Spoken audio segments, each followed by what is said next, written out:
Hi, this is Natalie Lander, voice of Kinsey, Tara Branford, Stargirl, and many others. You are listening to a W2M Net podcast.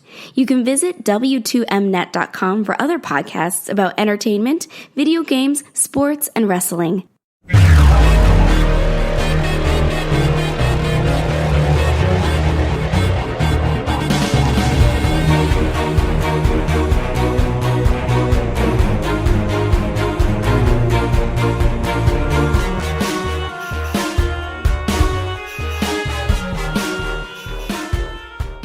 You are listening to Video Games to the Max. Hello and welcome to another edition of Video Games to the Max, where this is episode 248, and I'm your host, Sean Garmer. Here with me, as always, Mr. Marc Morrison. Howdy. And we have a full cast today because this is Next Gen Week, and the three people, along with Marc, the two other people that are here, also have PlayStation 5s. Mr. Jens Dietrich. Pleasure to be here, Sean. And Randy Isbelle is back as well. I'm still trying to figure out how to get my PlayStation 5.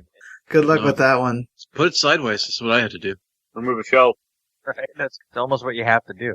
Yeah, that's always also a just dismantle your entertainment center and just. I've got my shelf above the TV, so it is kind of imposing. Sitting down playing a game, it just kind of towers above me with that very dramatic lighting from below. You know. Hopefully, it doesn't fall on you. Yeah. I don't need a new I don't need to get a new best friend. Do you have have you had that dream yet? System. Oh, the dream that your PlayStation 5 explodes? Or that it fell on you? That'll happen. I saw someone was saying that they woke up and forgot that they had it, and they were like, "What the hell is this huge thing here?" And they remembered that they had the PS5 came for them the day before. So it is a big boy, certainly. So just in case this is the first time you're listening to us, or, the 100th time, we always appreciate it. You can subscribe to us anywhere that there are podcasts. And of course, if you like us that much, you can, review us on whatever podcast app that you like to listen to us on. And well, guys, along with all these consoles means we all have a lot of games to talk about. So, I should note that no one has an Xbox Series X yet, because all three of us are part of the people that got given the dreaded email by Amazon of, hey, your console may not be here till December 31st. I was hopping mad. Yeah, I was kind of upset too, because I really wanted to debut the games that I was playing on that console, but luckily, when Microsoft made the note that they were tirelessly working with retailers to make sure that they got more shipments in, Jens and I already have ours on the way. And Randy, I guess you're still waiting to hear something? Apparently my gamer score is too low. They don't want me to have one for a while. Yeah, sorry. No one under 100K. Right. Sorry, I'm a PlayStation guy. Yeah, so my trophy list is pretty bad, so I can't say anything. My gamer score is not bad, but my trophy list is pretty bad. But so we'll only have impressions of the PlayStation 5 for this one. I don't know, maybe Jens and I can do a show, and if Randy gets his this week, we can do a show on. Oh yeah, we'll do an Xbox Friday. Show. We can compare how Yakuza runs on the Series X compared to the One X.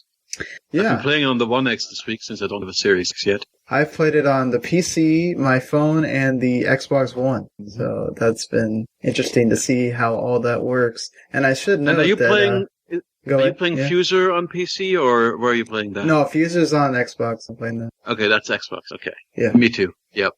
So we'll see how those get improved. Oh, once definitely. We get our new systems. That'll be interesting. I can't imagine Fuser's going to look that much better, just the way the graphics are, and you're looking at a bunch of discs most of the time, but it already looks pretty good. Yeah, it does. They've stepped their game up presentation-wise from Rock Band 4.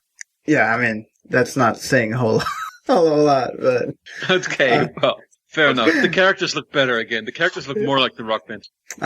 That's always a plus. It sucks the way that 4 had to come out, and they just had to keep making it a service game and adding stuff onto it. But we'll get into that in a little bit. What everybody...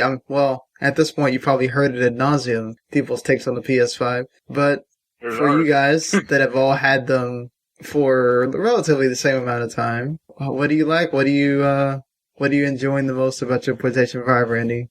The controller. it might be my favorite controller of all time. Wow. Already. Absolutely. I know a lot of people love the Xbox controllers, and that's the one thing I really like about Xbox is I do like their controllers. Obviously, being a PlayStation guy, seeing the evolution of the DualShock controller now to the DualSense has been really cool, especially when you try to go back to play those older games. Like holding a PS3 controller now is just weird. It feels super cheap. Yep. But just everything that controller does, especially when you're playing Astro's Playroom, where it's just specifically there to show you how crazy that controller can be.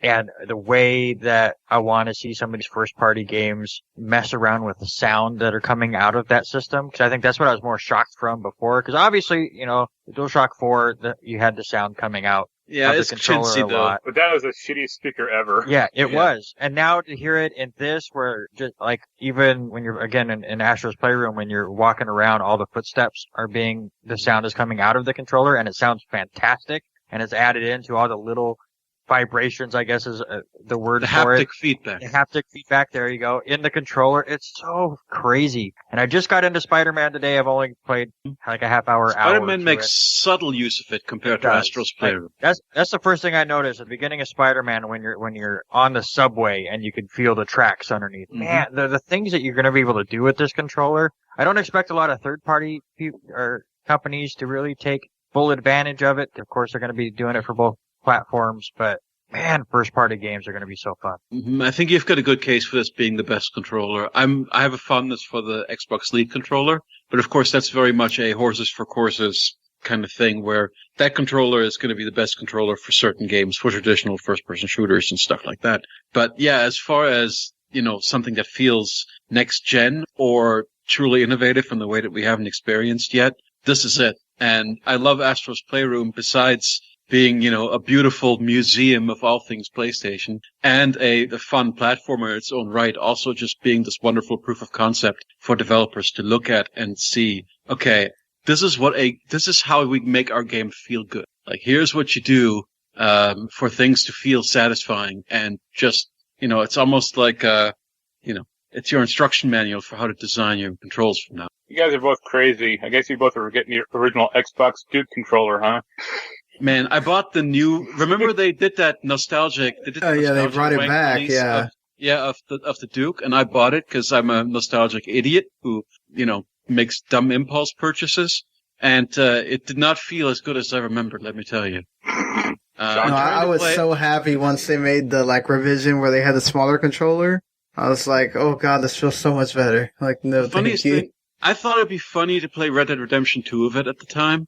And I tried doing it. It was just not possible because of the bumpers just not being. They put the horse on the bumpers, and the bumpers on that controller are so hard that just riding a horse in that game was painful with the Duke. Yep, like everything else for that system.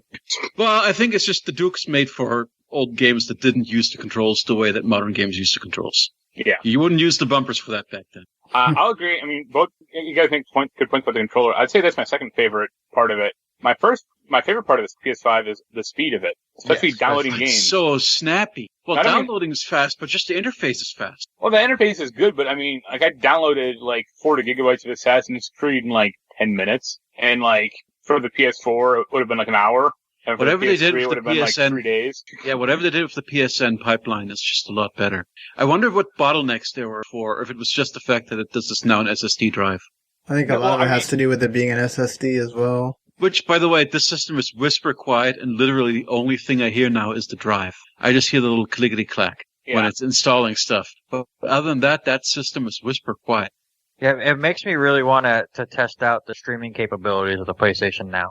Because that's one thing I just never tried. I've had PlayStation Now for about a year now, and I only play games I can download because I've just been worried about my internet. But now with the way things are downloading, it might work better for me. I always heard it ran pretty well. I mean, it started out pretty shaky, but it got better as it went along. Yeah, and honestly, that's because the only reason I haven't tried it is because back when PlayStation Now was in beta, I was part of the beta program, and it's garbage, and I've just been so afraid to do it. And most of the PlayStation Now games, the newer games, you can download anyways, so I just do it. So, I'm sure I definitely want to try it out. I was gonna say, I'm sure there's like one or two Twitch games that probably still wouldn't work that well, but like, yeah, most games perfectly fine with. The other thing I love about it, and I know that Microsoft is going even further with this with the Xbox, but PlayStation 5 is pretty good at it too, which is this gives you that effect of when you install an old PC game, that you love and have known, for years on a contemporary computer and like play it up-res and at insane frame rates for the first time, and it feels like a completely new thing. Like it has that your old games are new again feel with a lot of like I booted a bunch of old stuff up. I put Yakuza Ishin in that ran at a beautiful 60 frames, looked super sharp. Dark Souls Remastered runs like Dark Souls 2 now in terms of frame rate. I installed what I personally find to be the shittiest performing PS4 game, which is Telltale's Game of Thrones. I installed that, and it gave me the little warning that this game may not run right, which apparently it does for certain games that they didn't specifically optimize, but it actually ran amazingly. Like, it's the first time that Game of Thrones has run well. Horizon Zero Dawn, also really great, though Horizon Zero Dawn is the one game with actually long load times. I wouldn't suggest you buy it, but I'm curious about how that Ark Survival Evolved game runs in this thing. Well, that game is like the don't buy it. No, don't worry about that. I bought Devil May Cry 5 Special Edition. I think the thing that sealed the deal for me is that I wanted to try out the high performance frame rate mode, and it turns out that my TV is not good enough for it. It wouldn't even let me select it. Time to buy a new $1,000 TV. Yeah, it gave me a disclaimer that like you need a TV that is capable of 120 hertz or whatever, which I didn't know mine wasn't. It's a 4K UHD Sony Bravia. I don't know I guess it's not quite modern enough. So that game that disappointed me a little bit. And that game does not look significantly better than my memory of Devil May Cry 5 regular on the Xbox One X, which already looked pretty darn sharp there and ran pretty darn well there. So I think it's got the ray tracing and it's got more particle effects and stuff. But it's essentially the same game. One game we should try is Borderlands 3.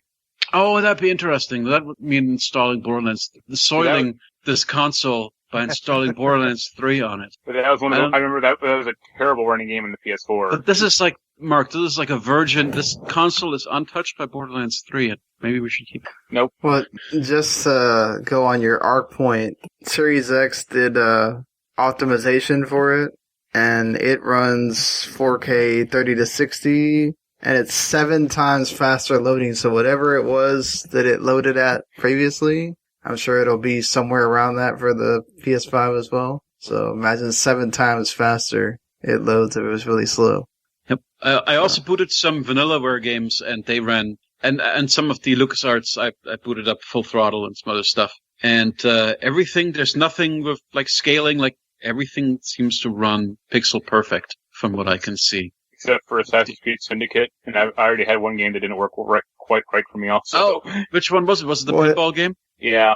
Okay, tell me about that. One of the tables, the Ghostbusters table, the spinner kept flickering in and out. Like the actual image on the thing was like glitching out, and I'm like, all right, like that didn't happen before. Like, oh, that's weird. A friend of mine shared a screenshot of the Dirt 5 menu where one of the NPCs was like glitching in and out like a character in the 2000s Japanese horror movie.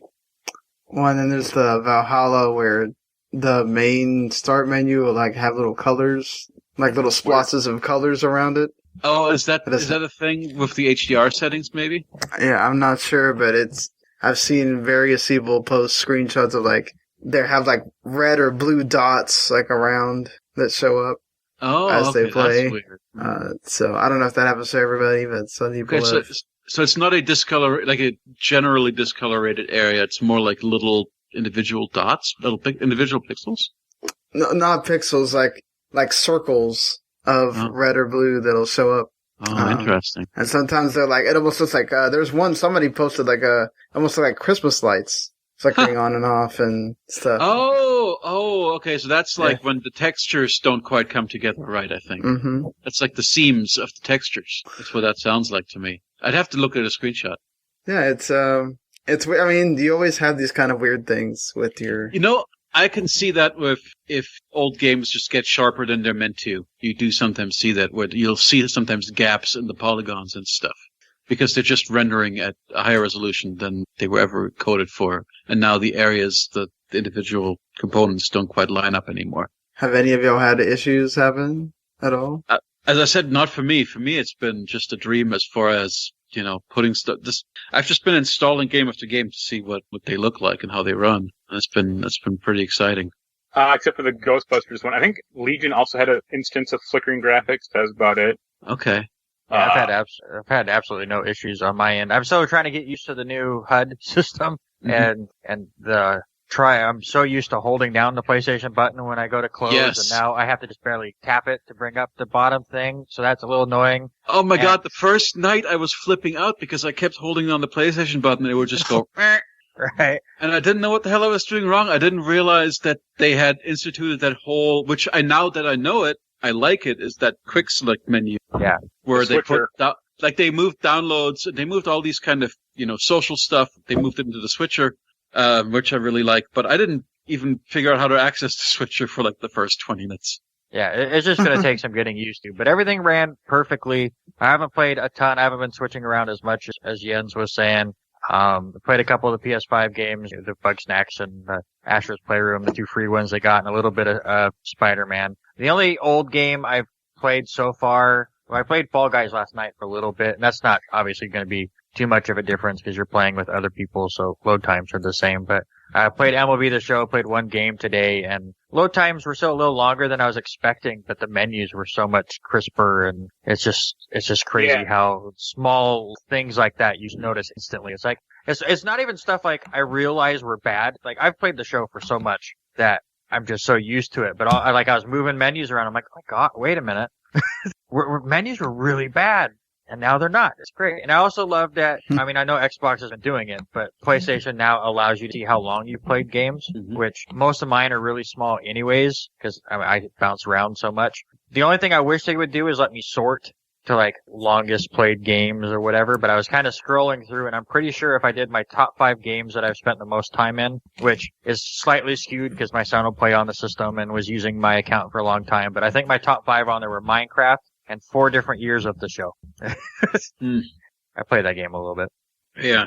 So the backwards compatibility is really impressive. Yes. And it makes me not regret that I got rid of my PlayStation 4 Pro. But how are you going to play Hitman Go in this thing, man? Come on. Yeah, I'm missing out on Syndicate, Hitman Go. I don't think those are games I'm ever going to play again anyway. Can't forget Shadow Complex. Shadow Complex, that'll get a re-release at some point, I guarantee it. Oh, yeah. It's too important a game not to, and it's in Unreal Engine, so it'll be very easy to master. Yeah, so Astro's Playroom. Yeah, I was going to go into if anybody wanted to go a little bit deeper into we should talk about the new games. We can all just kind of start switching games because we've all been playing different stuff. I think, or you guys, you two have been playing more of the same stuff, but I've been playing different stuff. Well, Randy, you really like Astro's. You really like Astro's Playroom. You should talk some more about why you really like it. I want more Astro's Playroom so bad. It's so good. I'm really sad that I platinumed that game in about 4 hours, but I did it in one night. It's so much better at finding all the stuff than I am. Yeah, did you follow a guide, or did you just do it yourself? Honestly, those worlds work so well as being able to kind of, obviously you have to play them a few times, but you go through one time just going really slow and looking around, and there's nothing way over the top hidden in it, and I like that each of those sections you can just jump right to, and again, with the quick loading, it takes no time at all, so just jumping around, going, oh, I missed one puzzle here, taking my time, but obviously the platforming is really good. The mechanics that they put in there just to show off the controller, I didn't think any of them overstayed their welcome. I wasn't the biggest fan of a couple of them, like the monkey one. I didn't work perfectly. It went on for too long, the swiping the monkey ball around. I also didn't like when you were in the monkey suit climbing, and you had to kind of... It felt really neat for the first time you did it, and it just gets exhausting. Actually, my biggest problem with that stuff is that I'm just too lazy to keep doing it for as long as it's asking me to. So if you just keep those kind of things shorter... but the reason why I love this game so much, and Jan just has brought it up already, is just the nostalgia factor in this game. It is a love letter to the first 4 generations of PlayStation. Every level is just littered with little Astrobots recreating different games. And I had more fun just walking around looking for a guy, because every time you see a guy with a video camera, you know that they're reenacting a scene, and just going around trying to find him and trying to figure out what game they were doing. And some of them are so clever. And then obviously all of the artifacts or all of the different accessories in the PlayStation history, and it's just such a nerd fest that I loved every second of it. I told Jens before that this might be 5th right now for my game of the year, which is ridiculous for a tech demo in a year that I have so many games that I am having the hardest time trying to rank myself right now, that I loved every second of it. Again, it's only about 4 hours to platinum the thing, and I just want to play more. Yeah, I've been watching somebody play for like the past 2 hours, and seen all these little Easter eggs, like, you know, Castlevania and Crash show up, and there's so many other ones. Yeah. Yep. And I mean, it's really cool that they just like you said, it's just a total love letter. Like everything that they get, it's like, oh, it's a PlayStation 3. Oh, he plays with a Vita. Oh, he does this. Like, wow, you know. My favorite thing is just when you go to the little PlayStation room where they show off all your artifacts, all of the small little details in that room. Like you can go up to the PlayStation 3, and if you go to the right spot and hit it, the little P that can rotate whether you're standing it up. It rotates. Yeah, that rotates like it does on purpose. There's a sign in that room that has the Sony logo, and if you hit it, it falls down and the old logo is behind it. And then one of the Astrobots freaks out and puts it back. There's so much. You can open and close any of the systems that do such a thing. All of the handhelds you can hit, and it has a bot version of great handheld games like Patapon and Loco Roco and stuff. There's just so much detail and so much love put into what's basically a tech demo, and amazing. Everything's so beautifully modeled. Like, I must have spent at least an hour of my playtime just looking at the artifacts when I first got them. Of just like zooming as close to the controller as possible, and then pushing the D-pad to see the D-pad move on screen, you know? Yep. Yeah, that sounds amazing. Mark, you didn't play with Astro Playroom at all? No, I haven't finished it. I played the 3 of the levels. I didn't do the jungle one yet, or did like a very small amount. I was more picking it apart, not in a critical way, but like the memory card doesn't have the warding sticker in the back, which I thought was funny. Or like, I was amazed that they had the pocket station that thing. I was like, wow, I have one of those, and even I don't care about it that much. Like, really? My only complaint about the thing is I don't like the motion. I actually don't like a lot of the motion control stuff. There's a few sequences where you're a spring that goes on way too long. I thought that sucked. Like, if it was 5 minutes, that would have been one thing, but it was like a half hour for me because it kept fucking it up. And the other one I didn't really like was the hang glider one. I just don't like motion controls, I don't think. That's my hang glider worked really well for me. I kept crashing into shit. I liked it a lot. Having cars crash into me. I can't really do anything to avoid this. Like, the whole sequence where you have to snap back, you have to kind of launch yourself, pull back, let go, launch yourself into the air, and then you're in the hang glider and you're motion controlling. I really like the transition from being the bow to being the hang glider. And I think the hang gliding feels pretty good. And it's not a long sequence. Yeah, but if you die like 8 or 9 times, it can get kind of trying. Oh, that sounds like user error too. And the only other thing, and I guess, you were talking about this earlier, and I guess the jungle level has this, but I wish every area had a boss. Like, I did the beach level, the red one, and the purple one. And you just kind of finish it, and that's it. Like, there's nothing, it isn't really climaxing anything. It's just kind of like, you get to the top of the mountain or whatever, and you pull the cord, and that's it. Yeah, it's funny that it's also a demo. I mean, that's usually how a lot of demos end. They just end, right? And I won't spoil it, but the final boss is fantastic. Yeah, especially for dragon thing or cannon shooting dragon or whatever. And I'm like, all right, that's cool, but out of one out of 4 isn't great. Yeah, I didn't realize that was the final boss because I did that level first. That's not the final boss. There's an extra level. Oh, okay. It has a great nostalgia feel to it. Ooh, you know what? I haven't done the extra level yet. Is it I'm not actually done yet. I thought I was done. See, now you just get to go back and play some more. This is great news. Is the final boss Kevin Butler? It should have been. It really should have been. I actually, now that you said that, I'm kind of, maybe he's hidden in there somewhere, or like an Astrobot pretending to be Butler, but I'm a little sad that I have not found Kevin Butler in there, yeah. Also, I wish he had more life. Like, I don't like the enemies just kind of kill you in one hit. The insta-kill, yeah. I mean, That's Force platforming for you. Yeah, I mean, it is a platformer. You should have been able to get like an Aku mask from Crash Bandicoot or something so you can get one more hit in. I mean, it's well balanced for one life. Like, it's not there's plenty of checkpointing, and these sections are not super hard to get through once you know what you're doing. You just have to kind of learn them. But the green level had really good music, I thought, also. The music throughout that thing was really Yeah. And yeah, the sounds coming out of the controller are great. Mm-hmm. Yeah, that controller, it's impressive. Yeah, it might be the most next-gen thing that we've Marc, seen. you said you're playing a lot different than us. What have you been playing? I'm playing Valhalla, Legion, Watch Dogs Legion, and Call of Duty. Yeah, right. That's completely different than me. All right, cool. Yep. Yeah. I should note that Marc already has his Watch Dogs Legion review on the site already. That's the PS4 version. Anything different for you on the PS5? The load times are a little shorter, but they're not significantly better. Like, there's still a load when you switch between characters, and it's like, why is there a load here? Like, you're just loading in a new texture, essentially. Like, shouldn't be that hard, but maybe it is. Who knows? Any difference, performance-wise, in-game? It does run better. I think it runs at 60, which is nice, because the old one did not. But it doesn't look dramatically better. It looks pretty much the same, really. Like, it's like, alright, I guess the city is just the city. Yeah. And, yeah, I mean, I might give it like a 7. I mean, assuming, like, I gotta test the load times for, like, switching between characters, because, like, the PS4 version is like a 20-second load between characters, and it's like, that's bad. Considering this is the main point of this game, having to wait around so you can switch to the construction worker kind of sucks. But, other than that, same game. What about Valhalla? I've only played like an hour or two in that. It's good.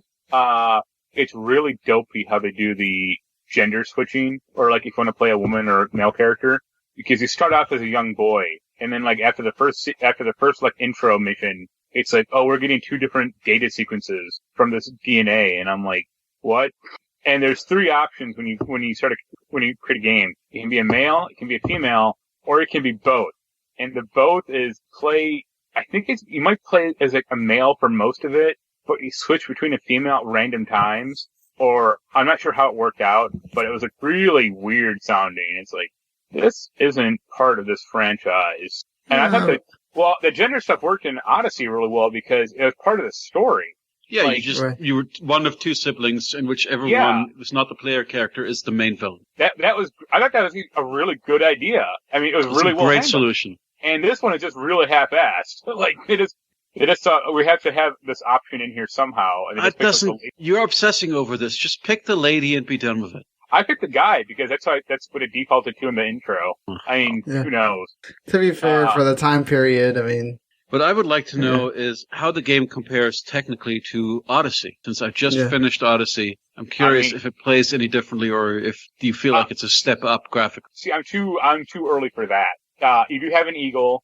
It's not really useful. You have Odin vision, which is like the eagle vision, which actually is kind of useful. I haven't even gotten my hidden blade yet, but I know like that's a one-hit kill, which is nice. But like there's not a ton of gear in the game, or at least what I played. Like I switched outfits once, but it was like not a huge upgrade. And from what I've gathered, like there's not a ton of. I mean, there's different weapons and stuff, but compared to Odyssey, where you get gear every 5 minutes. Well, I think they also want you to go on those raids and all that stuff, so they might. Yeah, I did one of those. I did like a small one, and that was okay.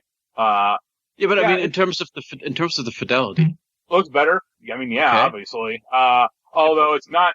It's like the setting looks really great, but like the characters themselves are kind of ugly. I think, like just from a visual, like from an artistic standpoint, if anything. But I mean, I know you won't play it because you're done with those games. But I always say that I'm done with those games, and then eventually I succumb to a sale. Yeah, that'll be my. I have to review Black Ops first, but that will be my like long-term game. But I've not got to review that too. It just don't have to be as fast. I mean, exactly. I can take a little more time with that one. All right. Do we want to talk about Call of Duty, or do we want to talk about Spider-Man next? You guys can talk about one game, and then I'll switch over. Okay. Yeah. So, Spider-Man. It's pretty great. How far have you got, Ian? First boss. Yeah, I was going to say that's exactly where I stopped today. I just wanted to make sure I played a little bit before I got on the podcast. I've gotten through the tutorial section. Yep. So far, I would call it extremely charming. A more spectacular slicker version of what that previous game was. Feels really great. Moves, very dynamic. Good set pieces so far. I really enjoyed that first set piece when you're riding the big fellow around the city. Rhino, thank you. How about you, Randy? How do you think it fared so far? To me, it's more Spider-Man, and I'm excited. Neither of us have really gotten to the open world area yet. I'm curious to see what they've changed there. So I know the crime activity in the first one got a little repetitive. And we know combat challenges are back, because we just did our first combat, right? Right. And I've heard that they've toned those down a little bit, but there's still going to be a lot to do. I thought the combat felt really, really good. I haven't played that game, the original game, in a couple of years, and I fell right back into it. It's pretty simple, and it's simple, but there's so much that you can still do with it, and I'm excited. It's very flexible. The one thing that did get me was, obviously, the last time I played Spider-Man, I had all the upgrades and stuff, so like I'm remembering all this stuff I was able to do at the end game of Spider-Man, and I can't do it, so I'm like, oh yeah, no, it's just basic hitting right now. I can't do these cool stuff yet, but I can't wait to unlock it. But so far, so good. I can't wait to play more. As soon as I picked something up and did a 360 throwing it around with my web slingers, I felt right. I mean, it was just, yes, this is what I loved about the game. And yeah, you're right. It's more Spider-Man. So if you know what you're getting. My understanding is that it is a more streamlined, all killer, no filler kind of Spider-Man as compared to the last one. I'm down for that. That's actually what sold me on it, is I heard that it was a very tight campaign. Well, I would hope so. There's no sequence where you run around as Mary Jane in a museum for 20 minutes. Right. Yeah. That's the stealth stuff, the side, the pipe puzzles, all that stuff's not there. It's just been, so far, big set pieces and spectacle. And that's been great. I've got to say, Randy, I don't know if you've tried it out yet, but what they did with that Into the Spider-Verse suit is rad as hell. I have not. Oh, I've seen pictures of that. Wow, it looks awesome. Yeah, so they have replicated the 12 frames a second frame rate of the movie on the suit model. There's an effect you can turn on it. Well, you don't have to turn it on. So there's basically, and it gives you very granular control over the stuff. So you can turn on the suit, then you can turn on the effect that makes you move with the same frame rate as the Into the Spider-Verse movie, which is hilarious against the rest of the game, which runs at the regular 60 frames. And then there's another thing that turns on, like the comic book pow, bang, zoom, onomatopoeia kind of panels on top of it also. So they, when you turn all that stuff on, it's fantastic. Awesome. Yeah, there's some Twitter video of, I think it's that suit. Yeah, somebody put it to that, the song from the trailer. Yeah, What's the Danger song. It looked really good. Yep. So I'm liking that. Devil May Cry 5 already kind of talked about. That's another, it's the same game. Yeah. Demon's Souls I'm gonna save. Marc, Call of Duty, Blops. Yep, it's Call of Duty. It's a lot more wet than I remember. I mean, there are areas like a cyberpunk, that looks like cyberpunk, because of how, wet and puddle-filled the streets are. It's the Cold War, Marc. You gotta be... Yeah, not that. It's not cold and wintry. I've completely lost track of that franchise, how it takes place in a timeline. I followed it for 2, and I skipped 3 and 4, so I have no idea what the hell's going on. But it's taking place. I met Ronald Reagan, and I was like, alright, this is weird. It plays like Call of Duty. It's really good. It has haptic feedback on the controller. If you pick up a big gun, it is, hard to shoot with the trigger. Mm-hmm. Which actually kind of makes multiplayer a little annoying. Because you want to turn that stuff off because it makes you less efficient, I guess. More immersive. I saw that article. Yeah. I'm 3 or 4 missions in. The second one was pretty cool. Second or third, I was in an area, a kind of a area, and I had told to some people, and I had to be stealthy. I couldn't shoot anyone, or I was told not to. Still did occasionally, and I felt like it felt like Wolfenstein. And I was like, I like this. Call of Duty doesn't need to be on all the time.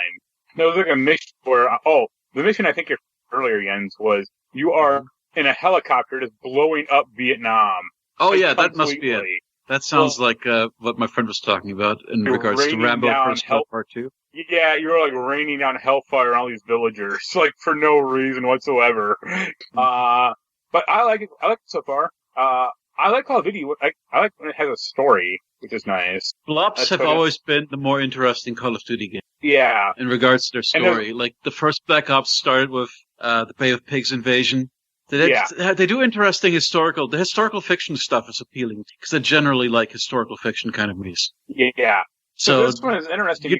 You also, go on. No, please. I was going to say, you also create a character. And so you name a character, you have a call sign, but you also have psychological issues where you can elect not to have them, but you can have like different issues. Like you can be a lone wolf and like be able to sprint longer and faster, or you can be like methodical, and that means like you have like increased like aim damage, I think, or something like that. Is this like Fallout, where for every buff you have to take a debuff? See, some of them are debuffs, kind of, but not all of them. There was like one that was like murderous intent, and it was like, oh, you deal 25% more damage, but you view everyone as the enemy. And I was like, okay, how does that work in the game? Like, it didn't really spell that out to me, so I just picked like the two most benign ones, which is like professional and something else like somewhat benign, and that was about it.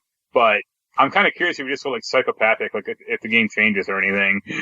And there's at least one sequence where because Black Ops 2 at least had like choices in the game, where it's like, oh, if you kill this person, this won't happen, or if you don't kill him, this will happen. I've already seen that a little bit, but there's one sequence where I had to snipe a guy. I missed once. The first time I tried, I missed. So I restarted the mission. So the missions are long, and because it checkpointed me like right after I shot him, so I had to restart the whole damn mission. Tried it again, and I was really trying to aim for the guy, and I lined it up, but I still missed. So I'm curious if that's like a scripted event or not, or if you actually can't hit him. I just suck at it. Because once you miss, you have to go chase the guy down. He's like an airplane. You have to go like running out with an RC car. And I was like, I'm pretty sure an airplane is faster than an RC car. And the multiplayer's fine. Works pretty well. No zombies or anything yet? Any what? Zombies mode or? Oh no, I'll try that. Maybe if I can find a co-op partner. Well, maybe. Yeah, if I'm going to play it, it'll be on Xbox probably because it's coming to EA Game Pass. No, that's the Activision game. That's not an EA game. Yeah, I was going to say, wait a second. That's Battlefield. You're thinking of Battlefield. Oh, I am. Oh, darn. I got EA and Activision because they're interchangeable, faceless. Interchangeable American companies. But I mean, sorry, go ahead. I haven't played Bugsnax, but how's that so far? Oh, yeah. I forgot about that. I did play like the first hour or so of Bugsnax. One thing that I think the most interesting thing in regards to the controller of Bugsnax is there is one mode which is the activating the traps that you trap the bugs in, where it really puts like I don't know, what's the opposite of a hair trigger? It's like there's like a block where it actively is difficult to pull the trigger. That's how Black Ops is also. Okay, so it's that. Yeah, that's interesting. Other than that, it's it's cute.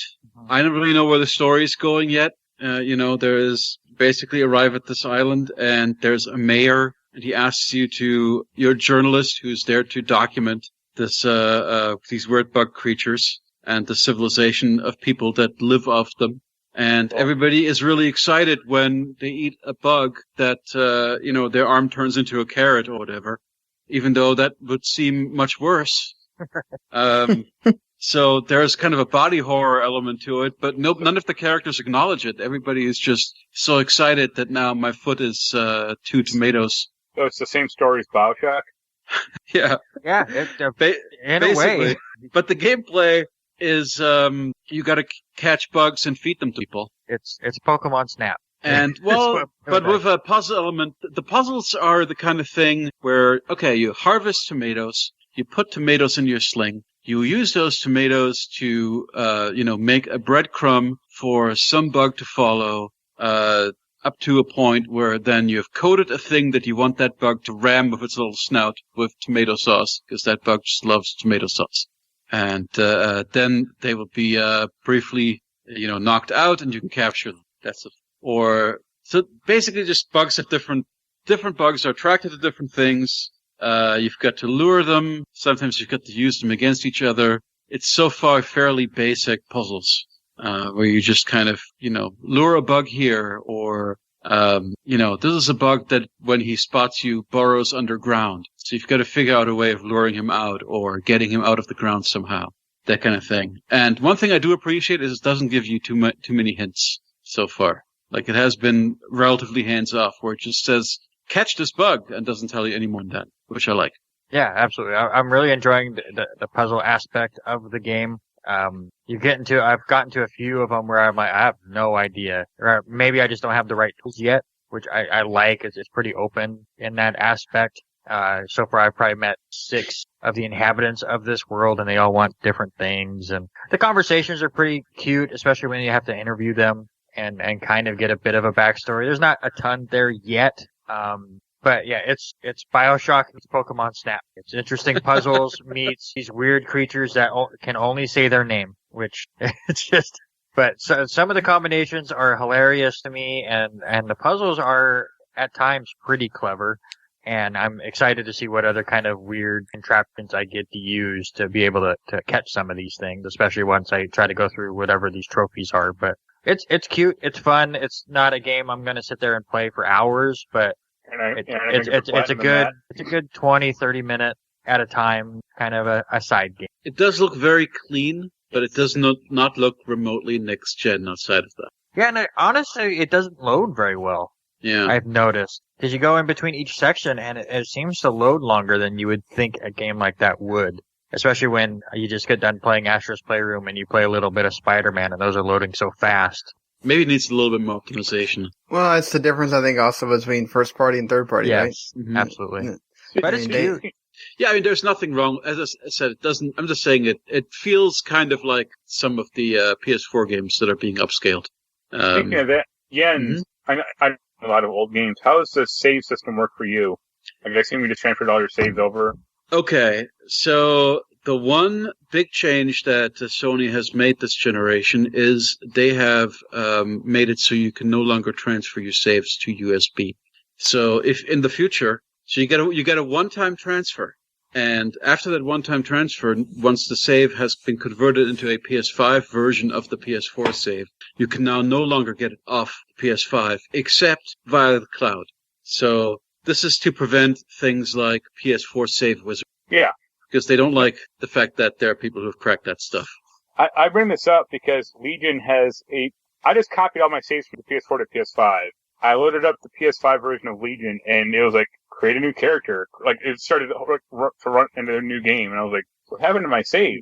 It was very easy. No, I had to do that from the game, from Watch Dogs Legion. I had to, like, load it up on the PS4, or actually download the PS4 copy, upload the save to cloud, and then download it to the PS5. Well, you didn't upload I had all my saves in the cloud. So what I then had to do is you go into it's sequestered the PS4 saves away from the PS5 saves. So in the save there's literally in the menu, PS5 save management, PS4 save management. You go to PS4 save management, you go to cloud, and it gives you, here's your big long list of all your games, and you say, select all, download all. I just downloaded, it took about 40 minutes, because it was about 650 save files or something. But I just dumped all my save files back on the PS5 so that I've got them all locally, and so that if I ever put any of my games in again, that they'll just have the save. And so far, it's worked perfectly. Like, went to Catherine, all my stuff was there. Went into, Horizon Zero Dawn, all my stuff was there, et cetera, et cetera. I thought it was actually fairly seamless. The only thing that was hilariously not right was it tries to give an estimate of how long the copying is going to take, and the estimate is always crazily off. So, like, it was 99 plus days for about 20 minutes, and then suddenly turned to 5 minutes for the last ones. So. The last Legion funny part is on the PS4, their Uplay replacement, Ubisoft Connect, never worked for me. It just constantly would error out. It would say, like, the website, this is on the PS4, by the way, it would say, the website is not responding correctly. Do you want to stop JavaScript? And I was like, this is a really weird error message on this PS4. What the hell is going on? This sounds like an Ubisoft problem to me. Yeah. And then, so I tried it on the PS5. I tried the PS5 copy. That worked fine. And the PS4 copy also worked fine on the PS5. So I don't know what was with my PS4. The other annoying thing with the PS5 is, at least mine, it constantly is defaulting to the PS4 copies. Don't. Well, it's funny because the library also, That's weird that they wouldn't just go ahead and make it recognize the PS5 version automatically. I mean, Well, when I put in the code for Call of Duty Black Ops, it downloaded both copies. So I had like 90 gigabytes of hard drive space left. It's hilarious. And when I selected start, it started loaded the PS4 copy. And I was like, what? I've heard that with Black Ops on the Xbox is a 190 gig install. Yep. But once you have installed it, you can then go in and individually remove things you don't want. Yeah, if you don't want to play zombies in the multiplayer, you can do that. But they've been doing that. I think they did that for the last one as well for Modern Warfare. They made it to where you could delete. But it's just funny that you have to download the entire thing and then remove, that they don't let you just pick things from a checklist. This actually did. Like when I went to install it, it said, "What do you want to install first?" Okay. It didn't let me just not install stuff, but it was like, oh, it said first, but then it would still install the PS4. Yeah. yeah. Well, I guess while it's installing, you could, when it gets to that ready to start Cancel it. portion, you can play the single player. Well, it didn't let me download the campaign first. It was like, do you want to install multiplayer, zombies, or Warzone? And I was that's... I guess multiplayer. I mean, and then it installed everything anyway. So it's like, it makes you install Warzone too? It didn't make me. That was when it was like, if you don't want to install this one, you can avoid it. And I was like, thank you, because I don't. But I was about to say, damn, really? Yeah. Sean, we have a long download ahead of us this coming week once we get our... Oh, okay, so like, I spent today, I went and formatted my 4 terabyte external drive that I have. Uh-huh. I had a 2 terabyte like Seagate that I had bought a long time ago. I could have I already had all my stuff on that. I could have just kept it, but I went and formatted anyway. And I moved all my stuff. It did it in like, I have a bunch of games. I want to say it did all of that in like 8 hours. So now all I have to do is just stick it into my Series X when it shows up, and then I can pick what I want to actually put onto the drive, or, what I want to leave there. So, and I'm pretty sure, and the movie doesn't take very long to transfer back and forth on just the Xbox One, so I can imagine, I think, Halo Master Chief Collection, which is like 100-something gigs, only took like, I want to say 30 minutes on Xbox One speeds, so I can't imagine how much faster it's going to be on Series X to move that over. So, yeah, that's going to be the cool thing. You don't have to buy these, I know Sony doesn't have an external thing that works right now, or an SSD that you can install right now, but you don't have to buy that, $219 memory card thing, honestly, unless you just can't stand waiting at all. Yeah, honestly, like with how quick the downloads are, I don't think it's a huge issue at the moment. Yeah. Well, I mean, you still need to have like good download speeds for your internet. I mean, yeah. So if I can download a 50 gigabyte game in 10 minutes, I'm pretty happy with that. Like, Oh yeah, that's pretty great. I mean, that's much faster than mine. Yeah. How long did it take you guys to download, like, Miles, or? I think it took me about 30, 40 minutes. No, maybe I'm overstating it. Isn't Miles like 40 gigabytes or? Yeah. It took me that long. It took me like an hour or so to download Demon's Souls. Yeah, Demon's Souls is like what, like 50 or 60? Yeah. It's not bad, but these are fine download times. I'm perfectly fine. You start it while you're at work, and then by the time you're done working, your games are ready. Did you pay attention to that at all, Randy, or? I'm still one of those people. I've got so used to it with the PS4 of having it download in the background, or just and that makes download. I mean, I think even on the PS5 probably slower. I know it would just kill my download times on the PS4, or I'd put it in rest mode and just forget about it. I'm still in that mode of I want to play this game soon, and I'm done playing for the night, so I'm going to download it now, put it in rest mode, and then it'll be ready in the morning. Fair enough. Okay, so before I talk about Demon's Souls, Randy and Mark, do you guys have any other games we haven't touched on yet? That's it. That's all I've got so far. We've only had it for 2 days. I mean, we're not really like you. Well, I have played Demon's Souls I've played the first dungeon. You played for 10 hours? No. The first dungeon, actually, it was like an hour and a half. And it was a no-death run, and I killed the first boss, and then I said, that's a day's work, and I'm going to play something else. And I haven't picked it up since. But it was a pretty astounding experience. It was just pure joy. Especially because that dungeon, I've spent so much time in that dungeon over the last 10 years. That first Demon's Souls dungeon. Because that was a game before I was into the series, I tried getting into it multiple times before I finally got into it. So I kind of kept replaying that part of it over and over again. So it's kind of ingrained in me. But seeing it, looking like the level of environmental detail is just astounding. I mean, just looking at the gates of Boletaria, looking at the castle walls and all the balustrades and all that stuff, and just the atmosphere and everything about how it just looks. The lighting is just what they promised. Do you remember when they first announced Dark Souls 2? They talked about their revolutionary lighting system and all the stuff. That might only be you that never said it. Mm-hmm. Yeah, I feel like they're finally there. Like this game actually, and it does alleviate concerns about, people who thought that the original was too dreary or it was hard to see stuff or too dark. Yes, it's you. Sorry, I wasn't going to give you credit for that, but it totally addresses that because just by virtue of the new art direction and by virtue of the fact that, we now have, a beautifully HDR'd world with a complex lighting system on top of it. It's much easier to tell where you should be going. It's much easier to find your way and not get lost. You'll find landmarks more easily. So it does actually impact the gameplay in a positive way. And it's just incredible seeing these environments and, looking like a modern, truly a next-gen game, but it's the game you know and love. And it feels right. The feel is 100%. As you would expect. It feels like a Souls game. The controls are 100% right. First boss fight felt exactly like I remembered. All the encounters feel exactly like I remembered. So as far as getting the feel right, A+. I know people have taken umbrage with some of the boss designs, and I can't judge those yet.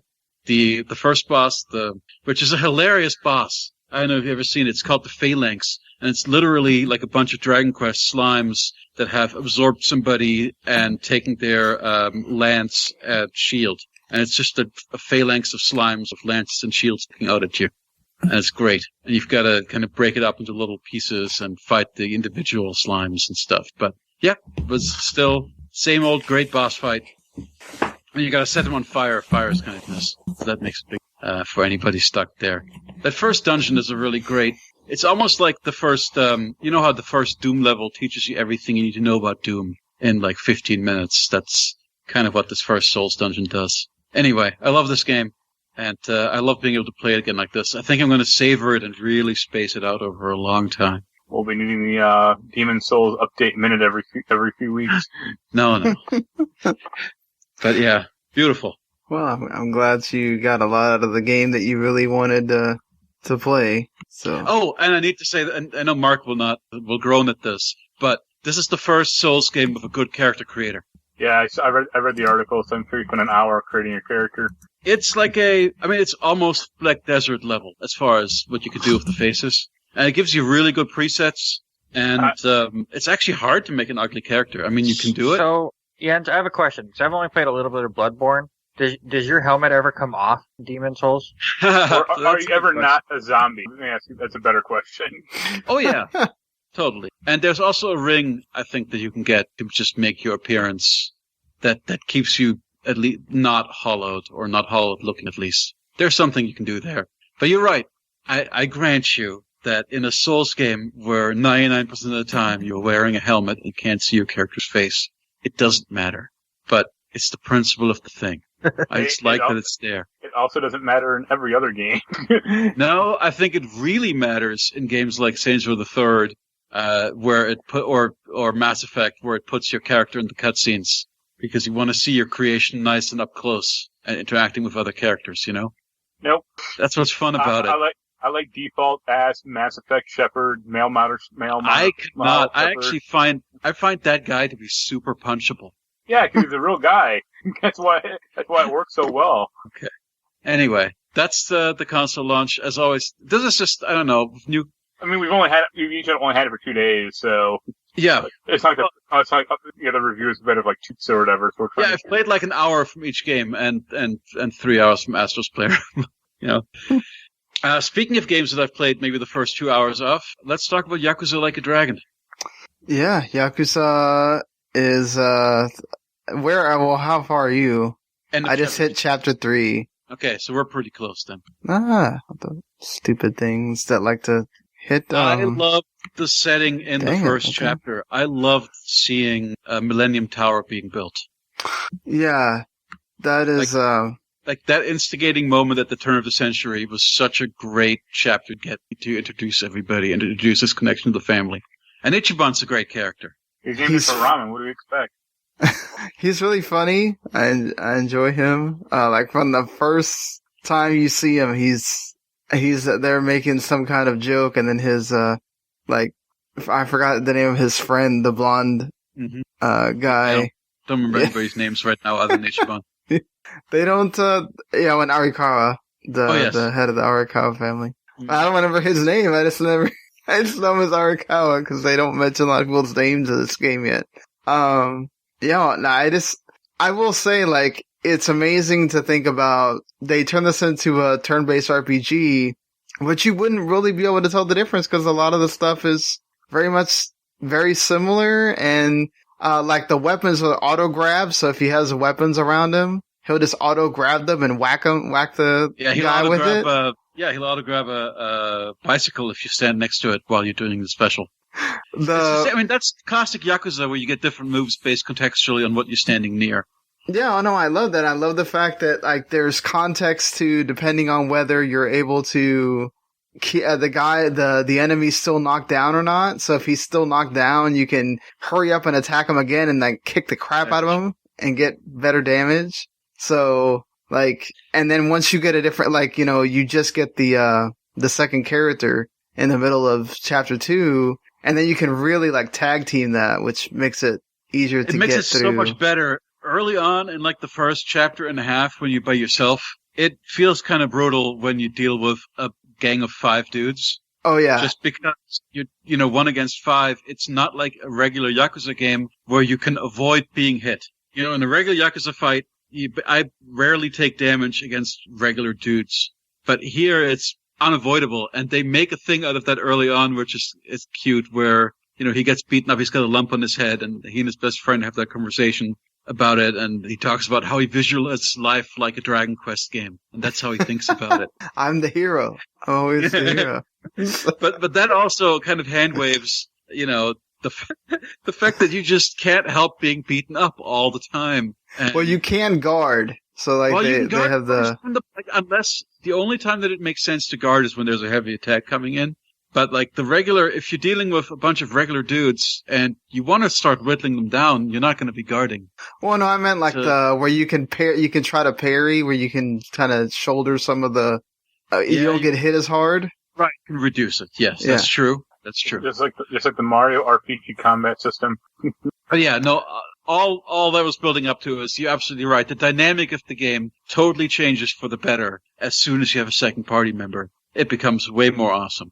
Oh yeah, and I love just getting the skills and how, there's how you have to actually, you're active in the attacks too. It's not just pressing a button and you're having to either, press buttons multiple times or there's a quick time event after or, so like it doesn't feel like a lot of the turn-based RPGs where it's just, okay, press A, so they did a good job of making you feel active even though you're technically not. So, that's good on that end too. And I think this is the first Yakuza that has English VO, right? Judgment had English VO. Well, Yakuza 1 had English VO. Okay, that's true. But that barely... Yeah, I know. We're talking about of the modern age of Yakuza games. Though the great thing, this is amazing, they got Kiryu's original English voice actor back for this game. So Michael Madsen? Was it Michael Madsen? Yeah. I think they did. I think they got Michael Madsen back, from what I read. Okay, I need to Google this now to make sure I'm not bullshitting you. Yeah, he was Kiryu, he was, wait. I mean, I like, Michael Madsen, he was someone else. There's a guy named Garo Curiglio. Thank you. Okay, for a second I thought I was crazy, because I was like, if it was Michael Madsen, it would have been reported as Michael Madsen. Right, yeah. Did they get Mark Hamill back as Goro, as Majima, though? No. No Mark Hamill. Mark Hamill doesn't even remember being Majima. It's funny because Yakuza fans will, tweet at Mark Hamill about, Yeah, I'm sure he knows I can't. Well, but he genuinely is like, I don't remember this. What is this? Sure, it's like a paycheck for him. He put it for like a day and a half. All right. Poor guy. He's done so many roles he don't remember. I will say, the game when he recorded stuff. I don't think any of the voice actors of the original Yakuza dub were recording to like seeing the cutscenes. Oh no. No. There's like video of them like recording, and they're like in like a small booth, and that's about it. Anyway, sorry I interrupted you, Sean. No, I was saying the game looks great too. I've played it on all three. So this is the cool thing about the smart delivery. Now, it doesn't work for everything because I have another game that I'm reviewing that also has smart delivery. But for this game, if you buy it on Xbox, you get the PC version for free included. And, of course, you can play with remote play on your phone. So I've played it all three different ways. And it looks, obviously I haven't played it on Series X yet. So I'm sure it'll look awesome on there. But it still looks good just on the Xbox One.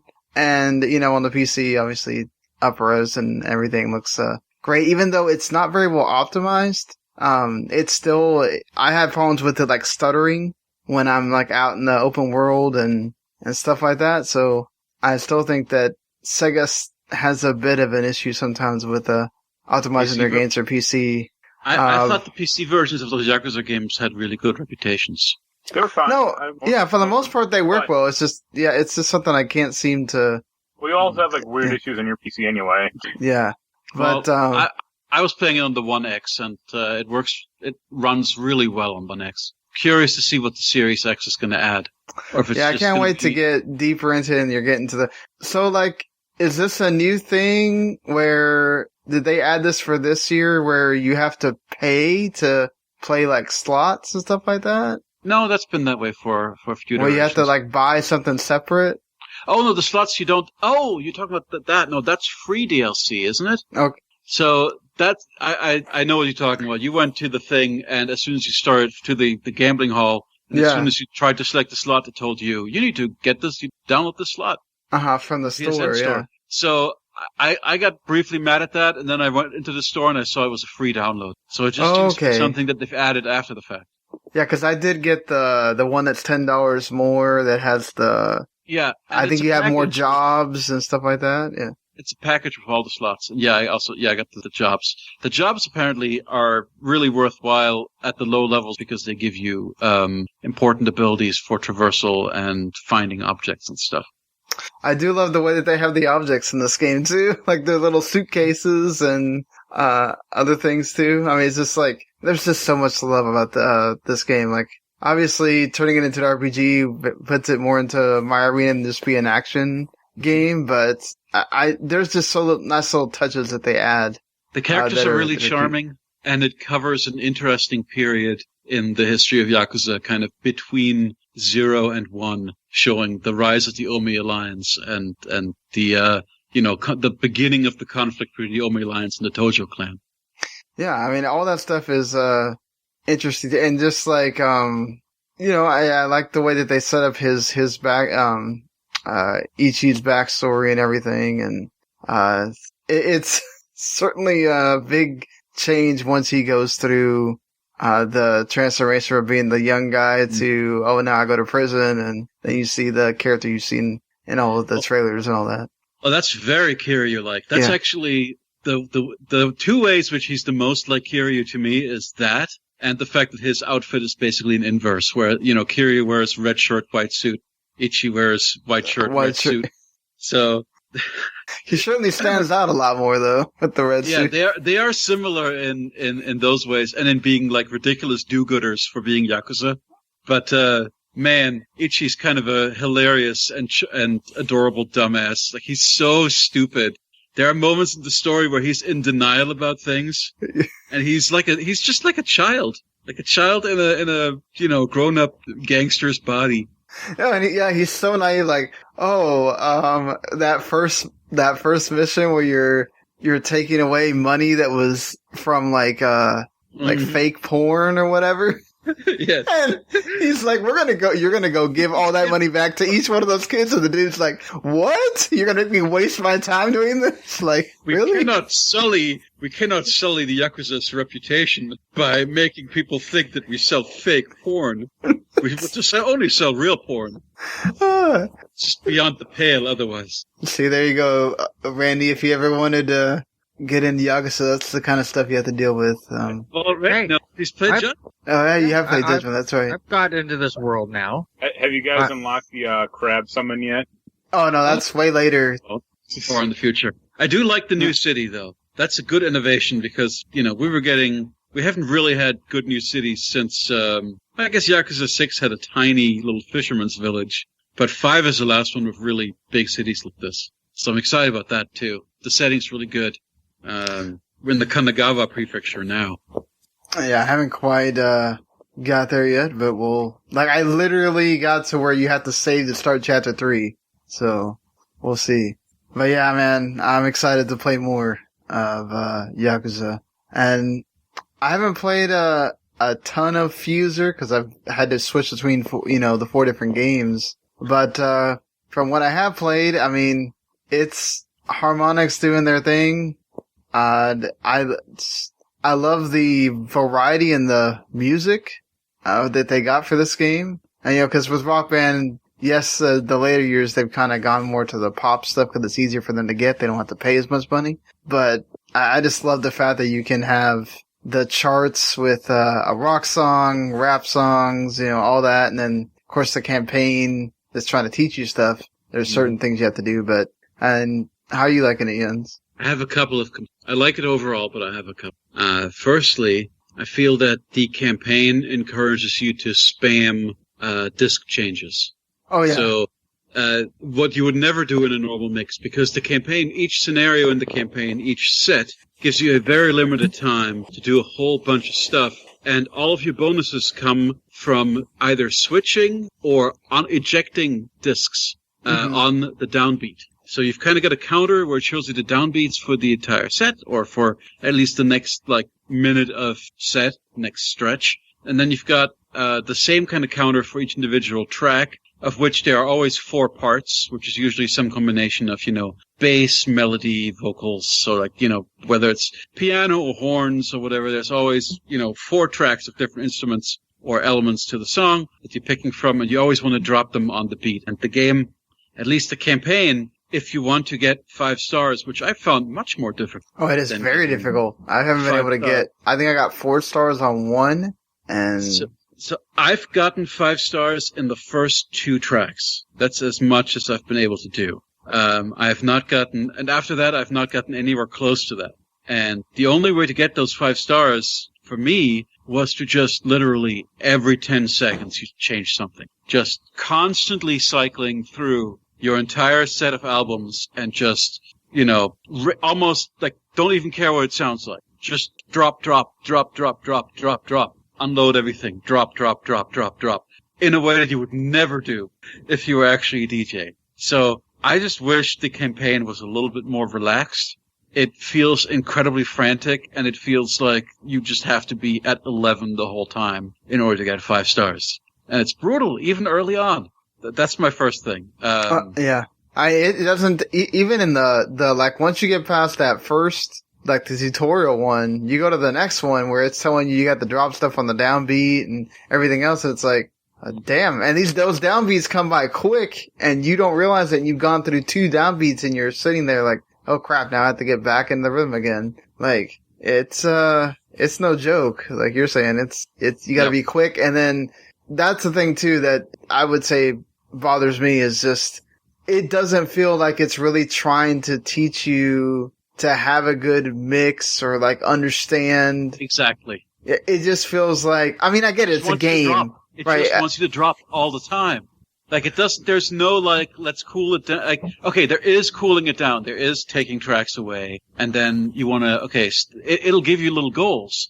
Have only 2 tracks at the same time. Or have 2 dance tracks and 1 rap track.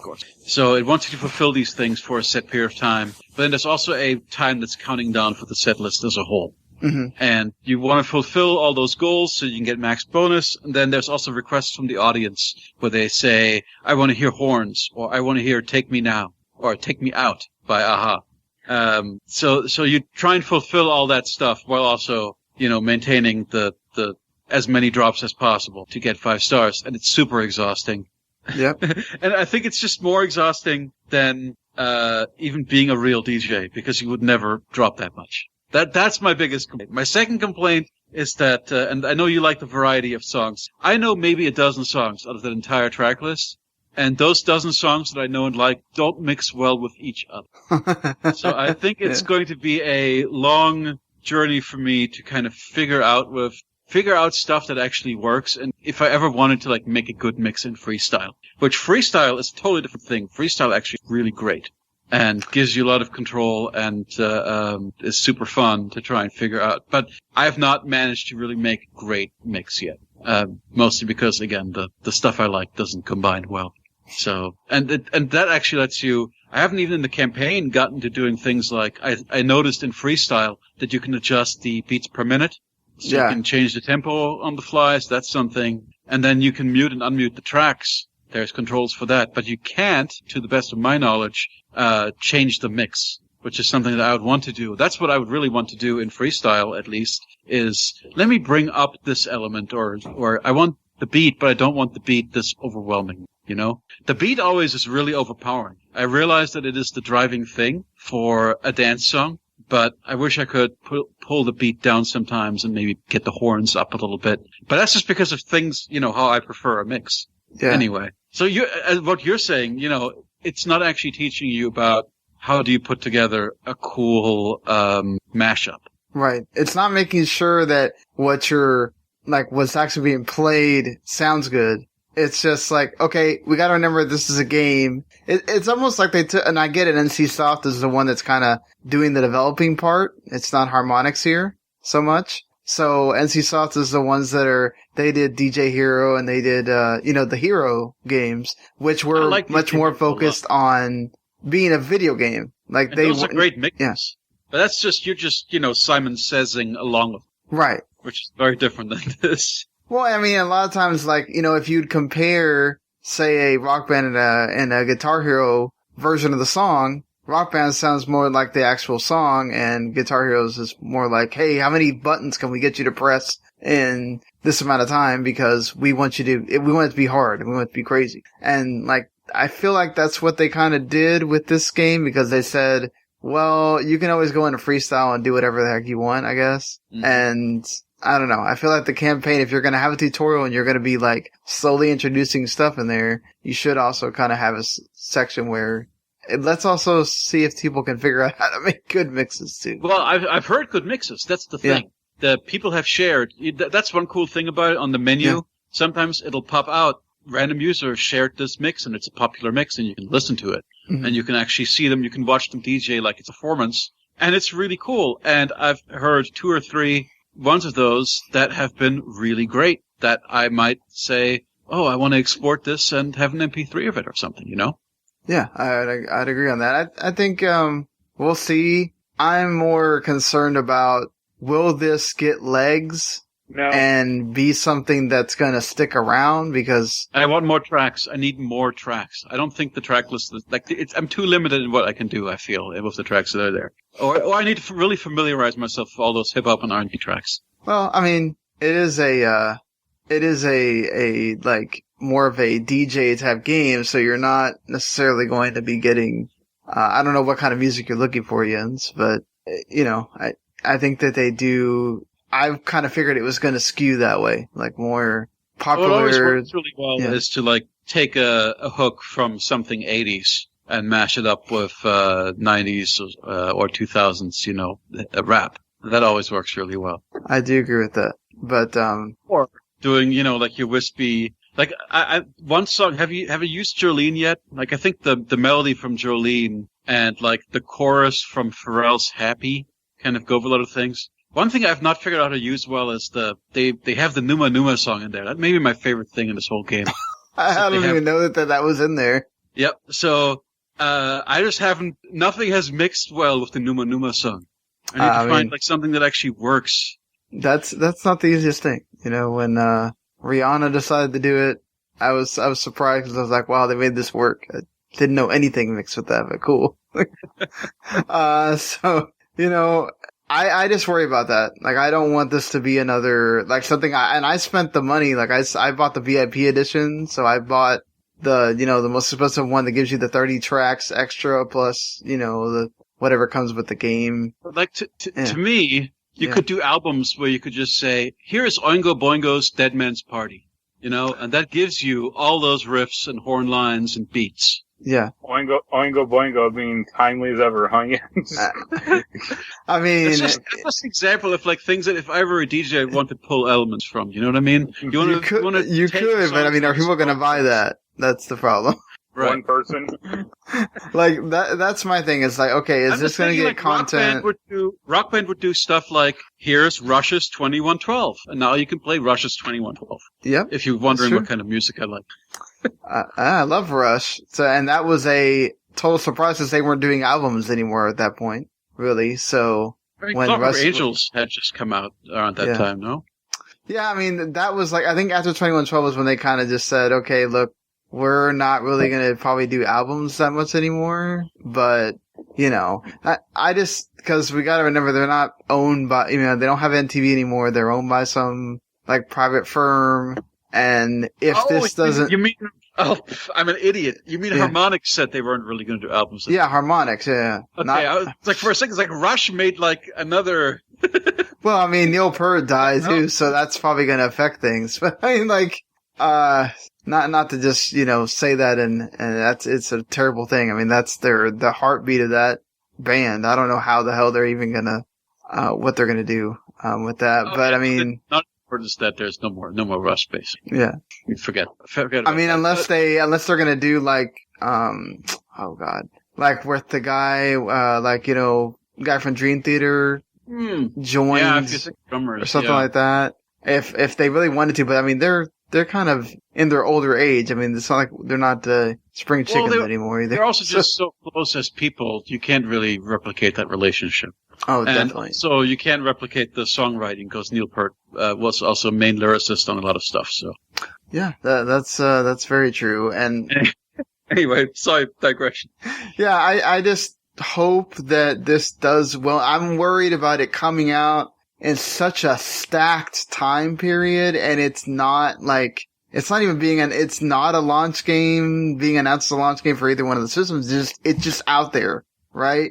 And I worry about, okay, maybe some people figure out that it's there and they pick it up or whatever, but I do worry about it kind of getting lost and then it doesn't get a lot of support and it just dies quickly. And it's them just being, oh, here we go. We're trying to branch out again and we're just stuck going back to Rock Band and I hate that for them as a company. So I hope that it does, do well. I'll say the technology, which they premiered with DropMix, is really impressive. I agree there too. That's like DropMix was really good. It's just, I think a lot of people are like, okay, I don't know that I want to send a board game. And then it was expensive for being a board game. You bought all the booster packs, yeah. Yeah. Speaking of, I've also been playing, another rhythm game, the Kingdom Hearts Melody of Memory. And that is much more the traditional, Guitar Hero Rock Band. You have the lanes and you are controlling Sora, Donald, and Goofy, and you actually have to attack with them. So it's not just, it's much more like, okay, you gotta press this button at the same time, and it does get very hard, and you can make it easier for yourself and just do one button mode, where you just press A the whole time. But if you actually try to do it the way it wants you to, which is, Donald's left trigger, or left, tab, Goofy's right tab, and Sora's A, like, it can get difficult where you're having to remind yourself, oh crap, this is Goofy's section, or Goofy's enemy, I need to hit him with this button. And then also there's other buttons that show up where I might have to jump with Sora at the same time and then press Y to knock over this other thing. And like, it gets really hectic really fast. So, and that's just playing on standard because I found like the beginner is like way too slow and I would miss stuff because it's so slow. So, and I mean, that's just from somebody that plays rhythm games. So I guess if you don't, then maybe not. But Just love the music in this game. I don't know if they're holding stuff back for DLC, maybe, or if Disney just didn't want to put their stuff in the game, or how that went. But there's my guess. There's not a lot of Disney stuff, not a lot of Disney songs. It's mostly, the Kingdom Hearts soundtrack stuff, which is still great. Those games are known for the mashup between the two. This definitely does feel more like there's more Kingdom Hearts here, but there, it still has all the worlds from the other games, which is what you're doing, basically going through every single world from all the old games, and playing the music to it. And it's made by the Theater Rhythm people, so you still have the little cutscenes are with the chibi characters that you saw in the Theater Rhythm games. Yeah, I hope that this does well, just because hopefully this may drive them to make a Theater Rhythm for Switch or something. I don't know, it's just a pipe dream probably, but I love to see it, because I love those two games, and I think they deserve a shot on us, if not all three systems, at least Switch or something. So that'd be cool. I mean, the Theater Rhythm 2 got DLC, so maybe they'll do DLC music for this if it does well. I'm not sure how they are about basically continuing to update what is a last-gen game coming out at the beginning of next-gen. So, yeah, but I mean, as a actual, music game, it's pretty fun, and I'm enjoying a lot, and I find myself, wanting to play that more than Fuser, I guess because it's more something I'm used to. But I will say, I think the people complaining about it being $60 don't realize how much of a treasure trove it is for the Kingdom Hearts series as a whole. There's so many collectible things that you can find, and other little snippets of Kingdom Hearts history you can get in there, and it's actually a really good game that I think people are just saying, oh, well, I'm paying $60 for this 5 hours of story continuity with the series. That's not right. I shouldn't have to pay that. I was like, do you guys not realize they made you pay $40 for 3 hours of Remind, which was an hour and a half of new stuff with an hour and a half of old crap? I mean, yeah, Square has a long history of bilking customers, I agree. Yeah, I mean, especially with Kingdom Hearts, so that people will pay it. So, I mean, not to mention Disney, of course, also wants you to pay full price. They're not stupid. So, mouse wants its cut. Yeah, and I will mention I'm reviewing Falconeer, which is not the biggest budget title that's available for Series X at launch. That goes to Bright Memory, which is apparently a whole whopping $8. But this is basically an Ace Combat, but with Falcons instead. Sounds amazing. And it's actually pretty good. I think that the story stuff is they try to do too much with it. It's really weird. And then I hate the fact that the missions don't checkpoint. So if you die halfway through, you have to repeat the whole mission over. I'm sold. It's a lot of it's just kind of flying around until you to these certain sections, and then the pirates come out and you have to start dogfighting. But it's still kind of, because it's kind of it's supposed to meant to be soothing, the flying. It's not supposed to be oh my god, go at 30 million kilometers an hour. So it does kind of feel like if you have to repeat more than a couple of times, it's oh man, I just want to get to the point where I'm supposed to be fighting, and you're making me have to do all this flying again, and I don't know. Yeah, that's Star Wars Squadrons checkpoints you in between missions kind of at every important point. Yeah, I mean, it doesn't make any sense. If you're making me, okay, so it's dumb because it has, waypoints, right? And it actually stops and kind of does a little, what would you think would be a save to tell you, okay, go to your next objective. But then it makes you repeat the whole freaking thing over if you die during the dogfighting part. So it's that's kind of dumb, but whatever. It was made by one guy, and I don't know if he thought that through or what, but yeah. I think overall it's pretty decent. So I'll spend more time with it and we'll get there, but yeah. So that's the long list of stuff that we've all been. It's only almost been 2 hours. Jesus Christ.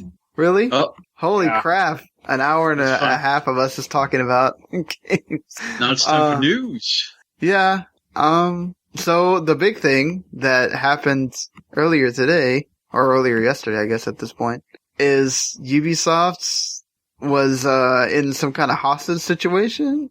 Like, this was just weird because... Well, yeah, they were locked on by the cops and they didn't know what was going on.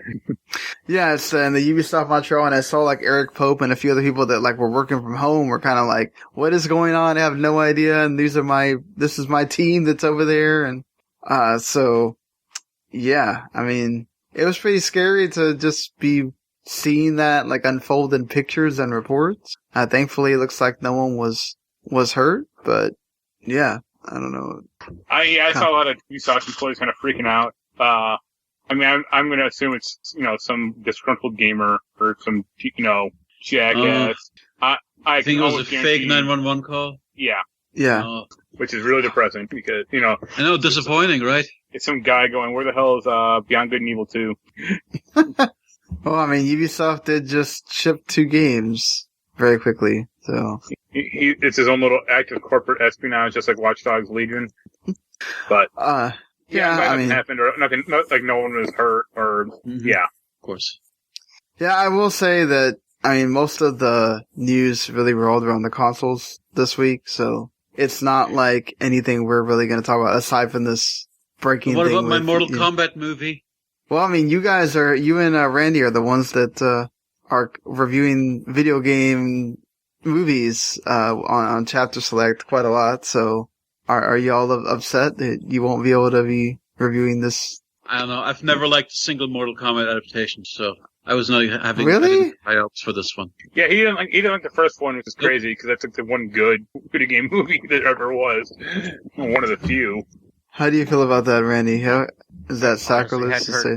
Nothing about it, so I have no feeling about it. Well, you've never seen it? No, I loved the first one. I hated the second one. I didn't know they were making another one. So the delayed or the cancellation or whatever you want to call it, I had no idea.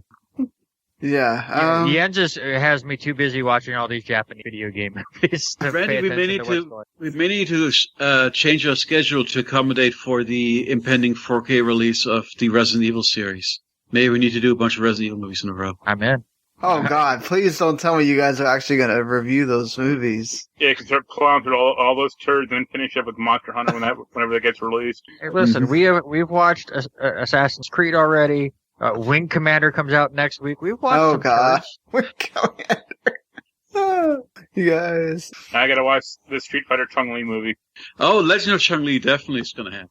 I will say, the first Street Fighter movie, I watched it in the theater, and it has so many of those cheeseball characters, actors from that time period that I'm just kind of I can't really hate this movie that much. I still can't believe the monster I created when I brought this idea to Jens. That man ended up buying 15 movies that day. Oh, don't out our schedule for a year. So. Don't give Jens ideas to buy movies. He doesn't need very much of a push on. Just in the short time I've known him, he likes that stuff. Yeah, Randy has underestimated my appetite for terrible things. I really did. Well, I mean, there you'll get to review the Uncharted movie at some point when that comes out. Baby Nathan Drake. Fingers crossed. So Take-Two has officially bought Codemasters, which was funny because basically, we talked about this possibly happening, and then I think the next day or two, they basically said, well, yeah, it's for sure now. So, yeah, the folks that make, Dirt, which Dirt 5 is one of the launch games that, unfortunately, due to all the requests, we did not get a review code, and there's only so much money you can go around to just be buying every game that comes out during this launch period. And, for $994 million, almost a billion? I was surprised that, Codemasters is worth that much. I bet a lot of it has to do with the F1 deal, because I wonder if they get to keep the license too. Cause that F1 game, makes some good money. I assume so. And as long as the business doesn't, as long as they keep doing yearly releases and it's still good quality, I'm sure they'll be fine with it. And they did just put out a new Dirt, so. Yeah. We'll see how that goes. If you're into racing games, there's a launch game for you. There is. And what's, hopefully this goes more the route of Take-Two with the NBA series and not so much, what they've done with the WWE series. I mean, So- I wouldn't say that because I don't really want a yearly dirt game that's full of microtransactions that they shut the multiplayer off in a year. Well, but that might be the F1 game, and then they can kind of not do that with the dirt and grid games. But we'll see how many of these they decide to. They'll have an F1 game with the Justin Bieber-led soundtrack. Can't wait. But it makes perfect sense, though, for Take-Two, as far as what their portfolio is of games already. So they've got another yearly licensed sports franchise, essentially. Well, probably aside from the consoles coming out, the biggest thing was announced on N7 Day was the Mass Effect Legendary Edition, which it's not the remake of 1 that I think a lot of people were hoping to come along with that. It's just a 4K remaster, which is still pretty great for PC, PS4, and Xbox One, and then of course getting enhancement for the new consoles. I've still had never really spent a lot of time with Mass Effect because there's such big games, and every time I say I'm going to play it, I end up having to do other stuff. And maybe this will be the time with them coming to the new consoles. What do you guys think? Any of y'all big Mass Effect? I am. Yeah. I'll give this day one if I can. I'm actually glad it's not a complete remake of Mass Effect 1. Mass Effect 1's a really weird and interesting game. Yeah. The 2 and 3 really sanded down the edges of that game to make it more palatable. But If you 1 give is so, me... Yeah, sorry, go on. I was going to say, but 1 is just such a weird game that I kind of love it. Even though the Mako sucks, the shooting's not great. If you give me Mass Effect 1 without the load times and without the texture pop-in, you've already kind of fixed everything that I thought was wrong with that game. And with 4 times as much motion blur, I'm all set. Yeah. Well, I've heard that they're overhauling the combat system to be more like Mass Effect 2 and 3, which I don't know if I would, I know people don't like Mass Effect 1 as well. They don't think it's aged as well. I still like the feel, yeah. Yeah. I like you don't have to get ammo for your guns. It gets all that generating ammo crap. That was cool. Or, if they fix the Mako, that's the only thing I really care about. Yeah, don't fix it too much, though. I still like the Mako sequences. It was too easy to tip off the stupid mountain. Yeah, I like it until I got stuck in on a monster and I couldn't get out of it for a half hour. Yeah, so as long as they exit the vehicle or yeah, if they keep the basic mechanics but just make it so that you don't get hung up on the environment so that it works smoothly. That'd be I have hope for that. And 2, of course, you just need to upscale it. Really, it's already a perfect game. 3 I don't like very much, but it's a trilogy, so it's better than Andromeda. And they also announced a new Mass Effect game, which we'll see if that ever happens. Will it be a continuation of the epic story of Ryder Strong? Yeah. What is the character's name? Ryder Flynn? Ryder, or the Pathfinder. Sorry, Ryder Strong is in Cabin. And Boy Meets World. Anyway.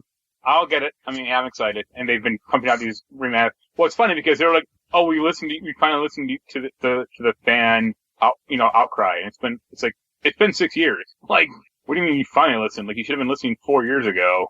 No, you gotta let some time pass before you put out it'd be really awesome if they put out a next-gen, super fancy rebuilt version of it. It looks brand new.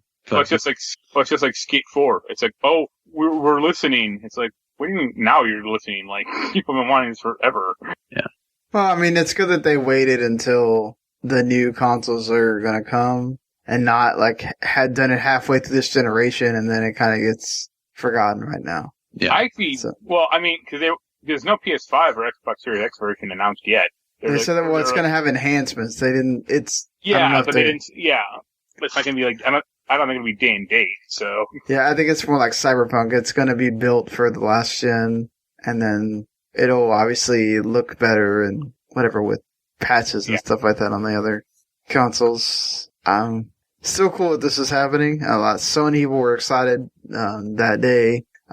So it's awesome that people that are. Hey, Randy, you're not a Mass Effect person? I'm happy for the people that are. It just wasn't my game. I couldn't get into the first one at all. So I'm glad that they're doing it. I know I have no problem with the game itself. It just wasn't my game.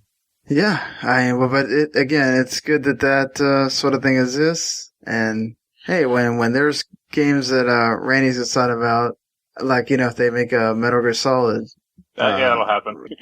Big time collection. Yeah, that's coming. Speaking Hey, 2020 was my year, so I'm cool. I'm okay with Mass Effect coming in 2021. I got RE3, I got Final Fantasy 7, I got Tony Hawk 1 and 2, I got a new Crash game. I'm good.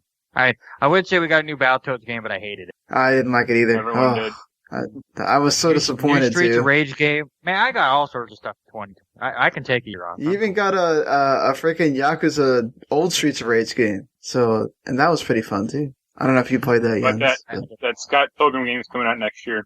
That too. And speaking of games, speaking of games that people like, Nioh is getting a collection. Mm-hmm. So, Jens, I know that you are big time probably happy about this, getting a PS, Especially with Nioh 2 sitting around unfinished, it'll be cool to continue it in up-mastered, redone form. But the thing that was unclear to me from the original announcement article was whether or not it was a free upgrade for people who already owned it.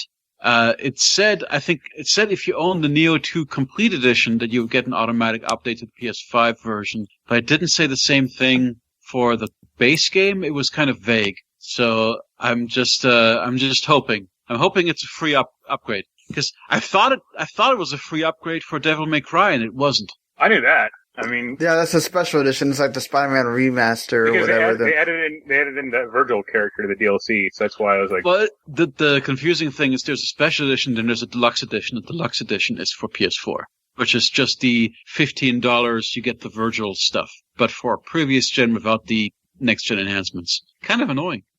Yeah, that's the weird route that Sony's taken with some of these. Or Capcom in this case. Capcom. But yeah, I'm just saying, Sony also helps in making those decisions. But I'm just saying, True.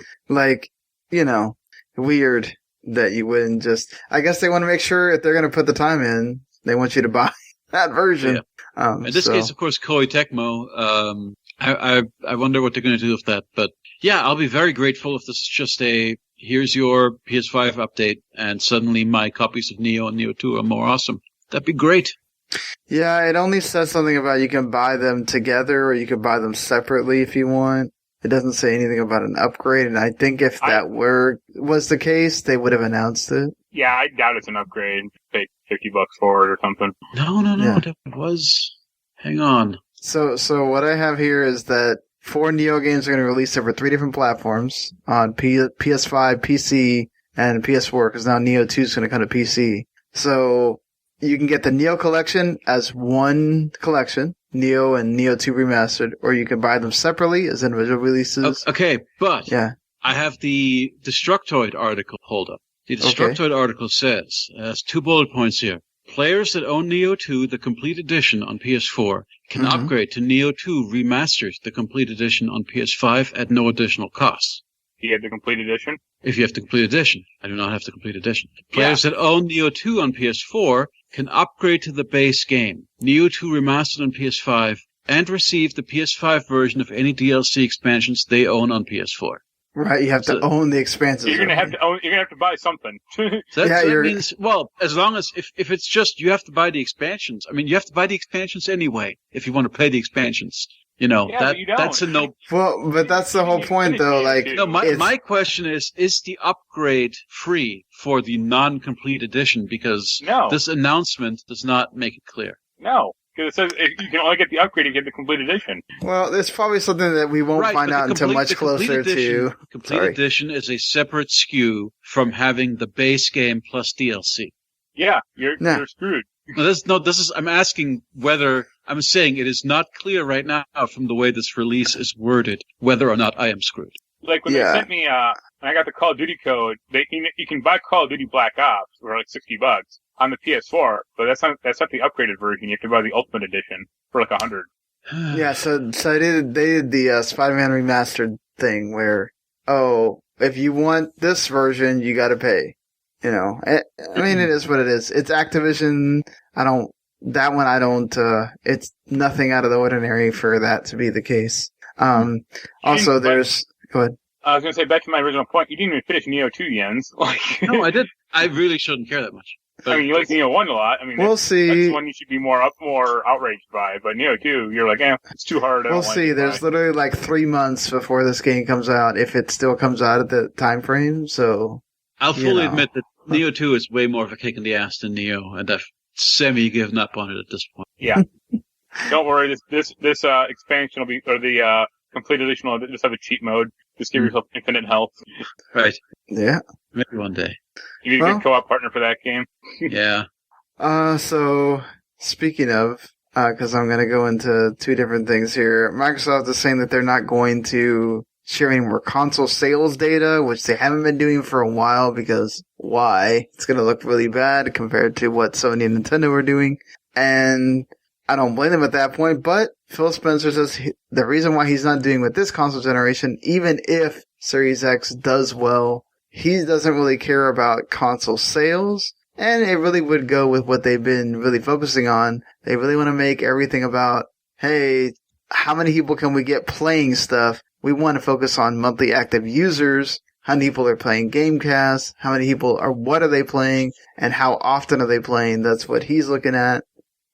I don't have a problem with it. We're going to talk about console sales in a little bit here. I mean, like, obviously that's a metric that matters. But they have announced that this is a sales record for a Microsoft launch.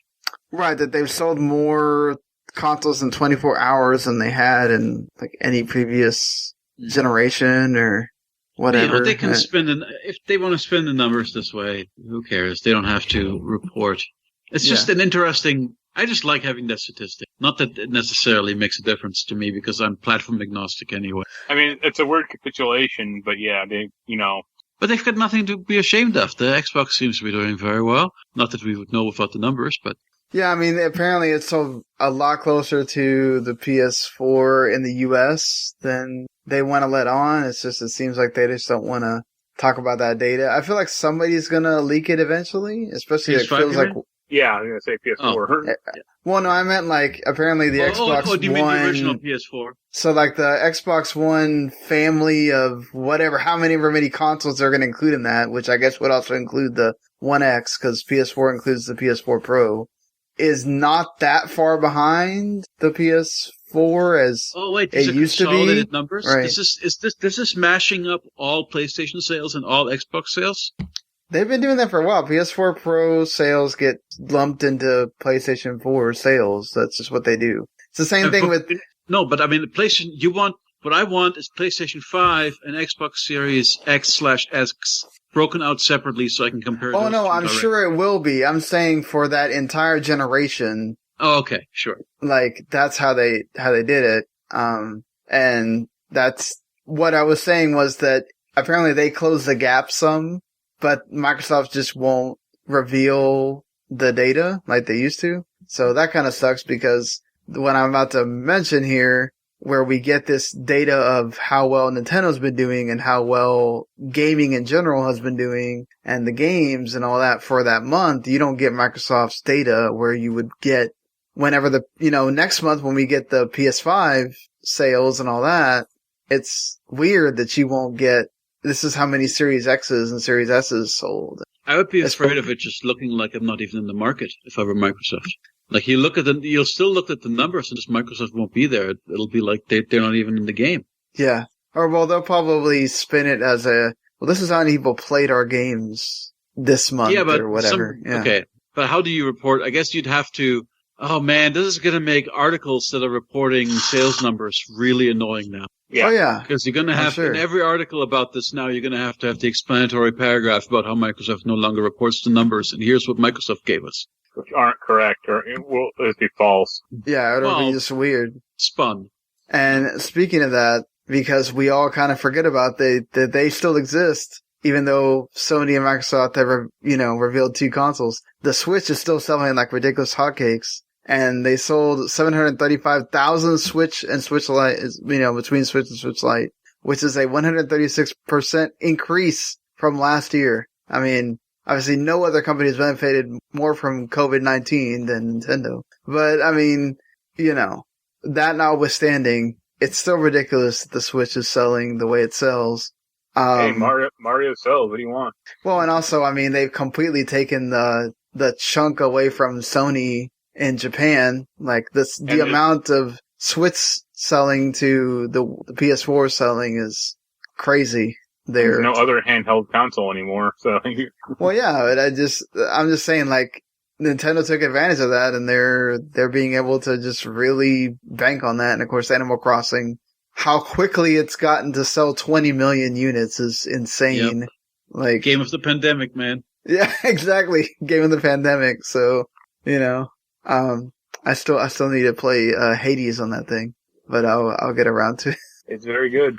Did you get to play that yet, Randy, or is that on the list? I played a little bit of it, but not enough to really have that much of an opinion on. I maybe have an hour or two in. My poor Switch has so much dust on it. I just forget it's there. My son plays it a lot, but as far as me, that's where I got Hades on, because I figured that would have been the perfect place to play it. It's kind of on the back burner, which is sad. I haven't picked it up since Deadly Premonition 2. That was my last Switch. Your real game of the year? I mean, it'll be on the list, but yeah. You're gonna make it, and you're gonna make it arbitrarily be in your top 10, even if there's 10 other games. No. I'm just saying it might end up in it. Yes, I don't know. Yes, I don't know yes, if he it'll will. make Yes, he will. We've had this conversation. He's cutting out good games to make sure it gets in. We talked about this today. Randy's upset that The Last of Us Part 2 was not on my preliminary I'm list. not upset. I was a little surprised, but Okay. I was also surprised that Ghost of Tsushima's not on there, and it's low on my list. So It's a 7. That game's a 7. And it doesn't have it's not as, okay, Ghost of Tsushima is, in terms of performance and gameplay mechanics, a better game than Deadly Premonition. we don't have to get into But it now. every We're other gonna have way- a whole podcast of arguing and yelling. I already know. I know. Just from seeing your list and my list, I haven't seen Sean's or Mark's yet, and I already know it's going to be possible. Yeah, I mean, and that's if Cyberpunk doesn't come out in this year. That's so. Which Anyway. there's rumors that they might get delayed again. So we'll see how that goes. But speaking of Ghost of Tsushima, it's now the fastest selling first party original PS4 game with more than 5 million copies sold since July. I didn't think Ghost of Tsushima would sell that crazily well, but that's pretty amazing, right? I mean, I know you Very guys. impressive for a first game in that series, especially. Usually you'll see sequels and stuff do much better, but that game, a lot like Animal Crossing, just came in at a perfect time where people went, well, we got nothing going on this summer. And I can understand it's very pretty and it's gaming comfort and it's a setting that people like. I mean, and it also came out like 2 weeks? Or like, well, no, what, like a month after Last of Us 2? It's not like it came out, you know, a That's long good time timing. after. People were just finishing up Last of Us 2 and ready for the next. I mean, that's exactly what we did, right? We finished Last of Us 2 and we said, what's our next AAA thing? Or there's people like Wes that got to a certain part of Last of Us 2 and haven't touched this. Okay. That was me, but now that I have a PS5, I'll probably go get that. Oh yeah, you need to reinstall it, finish it. Yeah, Last of Us killed your PS4, almost killed your PS4. Yeah. So. Oh, yeah, I remember that. Now you've got a console that can actually handle it. Hopefully. Oh no, I will, great. I forgot to mention, I will say, like, every time, I don't notice it that much with Yakuza, but, like, for some reason, the Kingdom Hearts game, when it loads up Melody of Memory, my Xbox sounds like a freaking jet for a while. My One X has always been really quiet. Yeah. But, I mean, that's the one, I mean, like, the One X that's when they really figured out, okay, let's do something to make these quiet. You know? an original Xbox? Yeah, I'm on the original Xbox, yeah. Oh yeah, that's a serious, that I've had, that fan, even some launch games like Rise made that fan go pretty loud. Yeah, I would say we don't have the Series X to test it out, but I am worried about some of the reports I keep hearing about. Some games shut the console off, and Well, there was some new picture Xbox? about like yeah, the new Xbox. Like, I don't know if it's a system problem or just some of the games are not optimized well, or like So what picture, Mark? there was some picture on the PS5. I think like a few days before it launched, like someone took a picture of a PS5 overheating in I think a Best Buy kiosk. Yeah. It said like this PS5 is overheated, like needs to shut down or something like that. And it's an enclosed plastic case with no ventilation. Like, what do you expect? Both of those consoles have to be in really well ventilated areas. Have you felt how warm the PlayStation 5 gets? Nope. It gets pretty darn warm. And I hear the Xbox gets really warm. No, it doesn't get that warm. I think it's got exaggerated. No, the smoking, that's just people wanting Reddit karma. That's I love it. ridiculous. The vaping community on Reddit is the worst community anyway. You would know. They're just obsessed with big clouds. Cloud chasers. Well, no, what I meant was, apparently, like, let's say Call of Duty, for instance, like the multiplayer sometimes crashes some Xboxes, and there's certain other games that are like making them have to shut off, and you have to like hard reset it for it to turn back on. Like, that's the kind of stuff I'm hoping that does not happen. So this is running current generation or previous generation Xbox games on the Series X. This is running like games that just came out, like Call of Duty. Oh, like the launch games aren't running well. Yeah, like, so I don't know if it's just because, you always get some problems with the day one consoles. Yep. Or if it's just that the games haven't been optimized well or whatever. We'll see how Yakuza does. Yeah. I'm hoping for the good end, cause I have seen some people had to even take their console back to Microsoft or whatever, so we'll see. Let's hope for good things. But yeah, Ghost of Tsushima is sold well, and, the Switch sold well. So, that was, I think the video games as a whole was like 14% year over year from last year. Of course, again, a lot of people being stuck in the house, not being able to do their regular routine helps a lot, and they need to find things to do. But I will say, this is amazing for the United States. FIFA outsold Madden for the first time ever. Good. As the number one game for that month. Soccer outdoing, a lot of that came from the Madden can turn on that game. Yeah, Madden was apparently not good this year. Oh, a lot of it, also the career mode just completely ignored, which people are upset about. And it's amazing that Watch Dogs Legion was technically only out for 3 days in October in its third. So pretty cool for that time. NHL was number 4. Mario Kart Live Home Circuit sold pretty well enough to do number 5. Super Mario 3D All-Star is still there. All the ones you'd think are there, Animal Crossing, Modern Warfare, Crash rounds it out at number 10. And then, stuff that, has been there for a long while. Marvel's Avengers went from number 1 to number 14. No surprise there. That game has just been steadily dropping and people not caring about it anymore. So I feel bad for Square Enix, but again, with these service games, you gotta you get one time to make a good impression. So you make a bad impression, not everybody's gonna give you that benefit of the doubt. Modern Warfare is a game from last year, is the number 1 game so far in 2020, best selling. Animal Crossing is right there, number 2. Then Madden, Last of Us, Ghost, Final Fantasy VII Remake, Marvel's Avengers is still there at number 7. 3D All-Stars, Mario Kart 8 Deluxe, really old game, and Dragon Ball Z Kakarot is there at number 10. So, interesting stuff for this year. Bandai Namco really, getting to make a lot out of that Dragon Ball Z there. So, a game that Mark didn't like very much, but. Nope. But hey, at least there's that. Speaking of, people didn't like, a certain developer very much, everybody kept blaming WWE games. Oh, Yukes is just ruining all these WWE games. Well, Visual Concepts then gets it and they've ruined it even more. So now Yukes is going to be making AEW games instead, just to stick it to WWE. So bad. See, the first 2 Yukes games were actually good. It's just it got run into the ground by WWE. Like, those early PS2 SmackDown games were really good. Yes. But, once they got transitioned to, the Xbox, and then the PS3, and then, dear God, the PS4, they're like, they're, being held hostage by the WWE.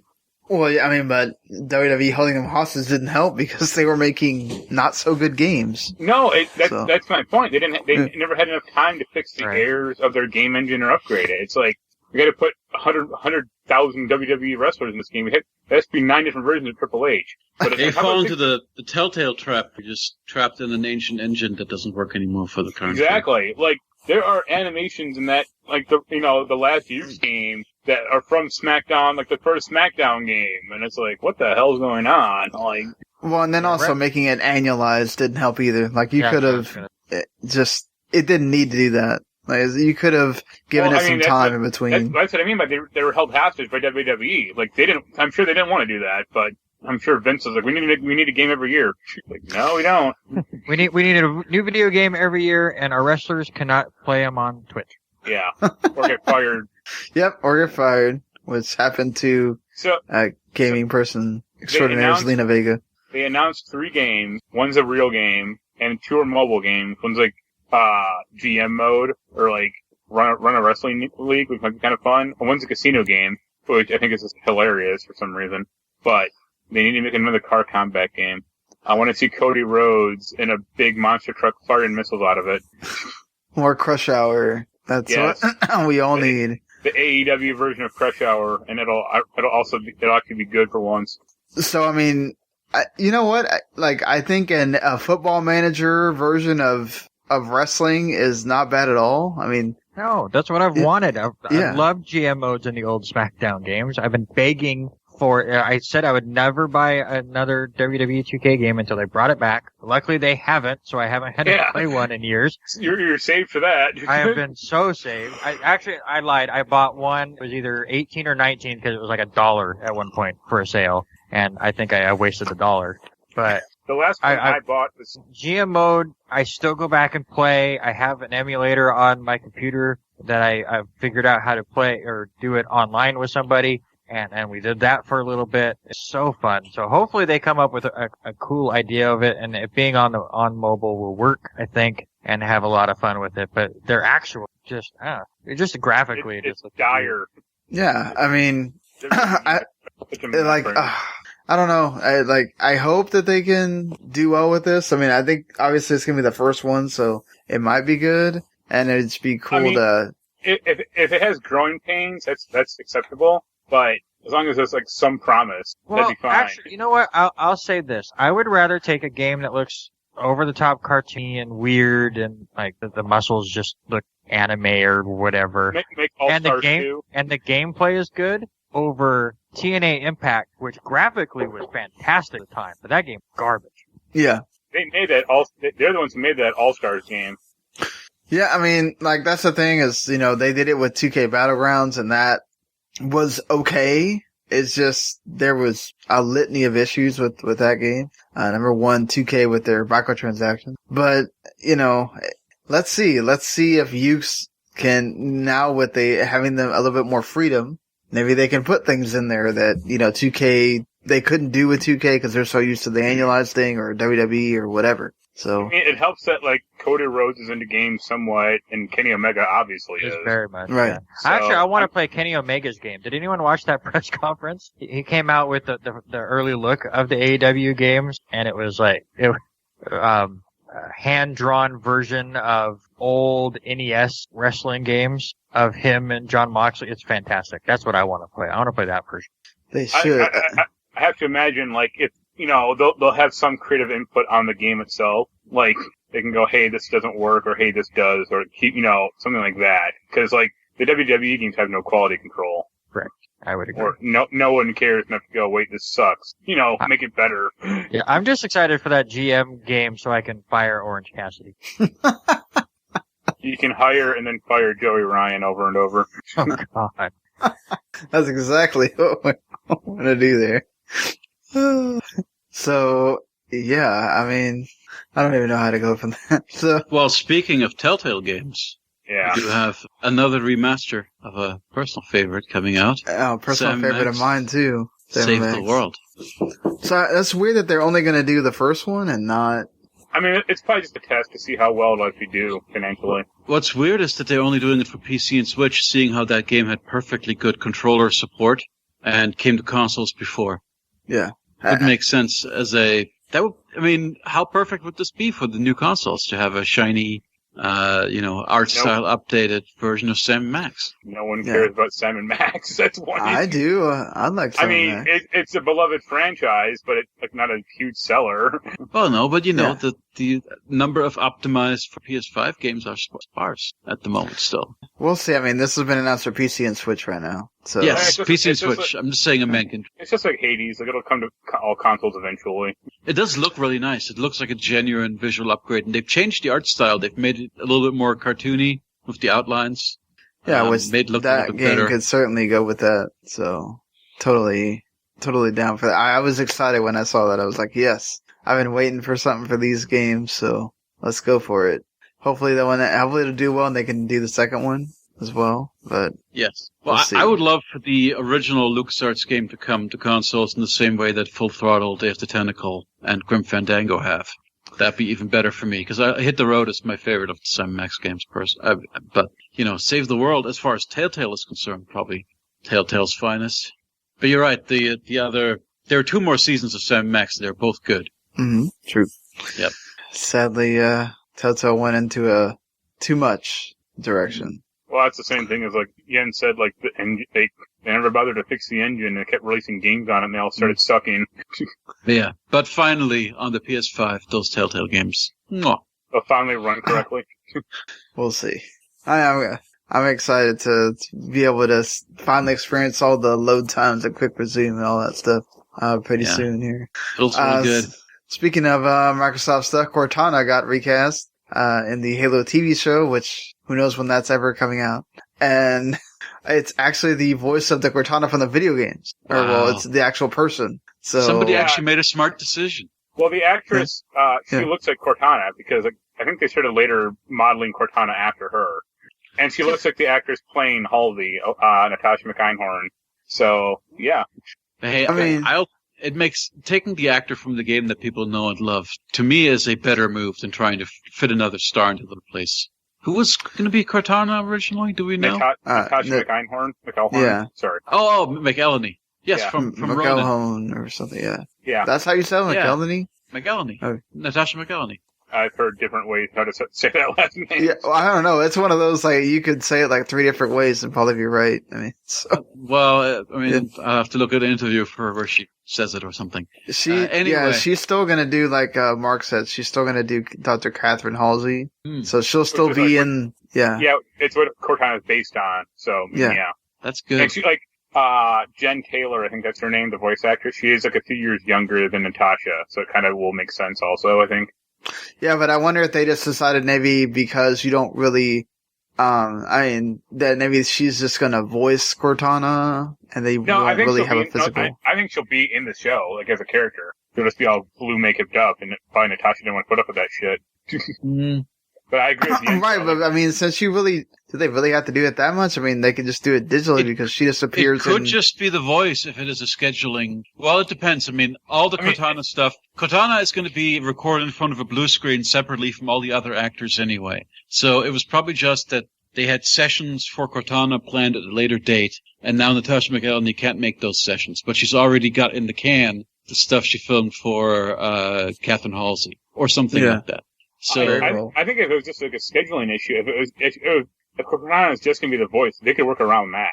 Like, it's not like... Oh, yeah, you can redub somebody. If it was just a voice... Oh, that was a good point. You're right. If it was just a voice performance, Natasha McElhenney could just record at home. Yeah. But back to what you were saying, Jens, when they ever make that Saints Row movie, Natalie Lander has to be Kinsey still. Yeah, I agree. Same principle. Yeah. And Keith David has to be Keith David. Except that Kinsey, you'd have to... We've talked about this before, but, Kinsey does not exist in the original Saints Row, so you'd have to start at 3, which would be weird. Or just make a unique story. They'll make a unique story, because Saints Row 1 story is bad. I mean, it's traditional. It's just a very typical rise of a gang GTA knockoff story. I'm kind of interested in this Halo show, but, like, there's so little information, and they announced it, like, 2 years ago. Like... Well, I mean, they lost directors and... Yeah, it's gone through a lot of turmoil, like every Showtime show, apparently. Yeah, it's... Like, honestly, Showtime has gone so off the map that I don't ever hear them talked about. Like, you hear HBO all the time. They're constantly making shows. Like, Showtime just feels like they just... That's because HBO shows are good. Yeah. Showtime has good shows, but, like, they're very... Yeah, they kind of go more for the, like, oh, we're gonna make them last forever until... people forget about them. It's like a Penny Dreadful City of Angels. Yep, Yeah. see, that didn't work, so they didn't last very long. So, Yakuza Like a Dragon is not... Let's hope Halo's gonna work. Let's hope. So, Yakuza Like a Dragon is not going to launch on Xbox Series X or Xbox, period. Such a bad movie. In Japan, which, that was the first thing I was sitting there going, okay, we've talked, Phil Spencer has talked so much about how he wants Japan. He wants to do better things in Japan. Like, this has got to be something, there's got to be some deal between Sega and Sony in Japan at least, where they won't release this game, because it's like, you got the rights to have it be exclusive to your system all the way until, was it April of next year? So, or May even? So, like, what's the deal with not releasing in Japan, where this could be the game and people are looking to upgrade? And we have seen that's exactly why they don't want anybody in Japan to do what I did, which is, well, the next gen version of Like a Dragon comes out on Xbox first, so I'm going to get the Xbox version this time. Yeah. Or have it even be a console seller. Sony does not want that, so it just makes perfect sense that they would have this kind of agreement in place where there's a time exclusivity in that territory. I mean, we don't know that for sure. Xbox to get any kind of foothold, right? Yeah. Xbox definitely. never have a foothold. But then, meanwhile, you always read, well, at least recently, in multiple sources, I've read really silly rumors that Microsoft is going to buy Sega, which would be crazy. Buy like a big Japanese. Well, there are big rumors that they're going to enter a partnership with Koei Tecmo. Oh, that would make okay. But then it would still be a thing where Koei Tecmo would probably still be primarily PlayStation in Japan, though, right? Right. I mean, we don't really know how that would work, because Japan has those deals in place where people can't just come and make the deal like you saw Microsoft and Bethesda make. So maybe that's why it's called a partnership and not we own you. Not an acquisition. And, maybe it's more of we agree to, like they used to, right? Where they had exclusivity deals where Ninja Gaiden only came out on Xbox and Dead Alive only came out on Xbox, Remember Mistwalker? Yes. With Blue Dragon and Lost Odyssey? And I have those games still. Oh, those are going to be our launching into the Japanese market. And no.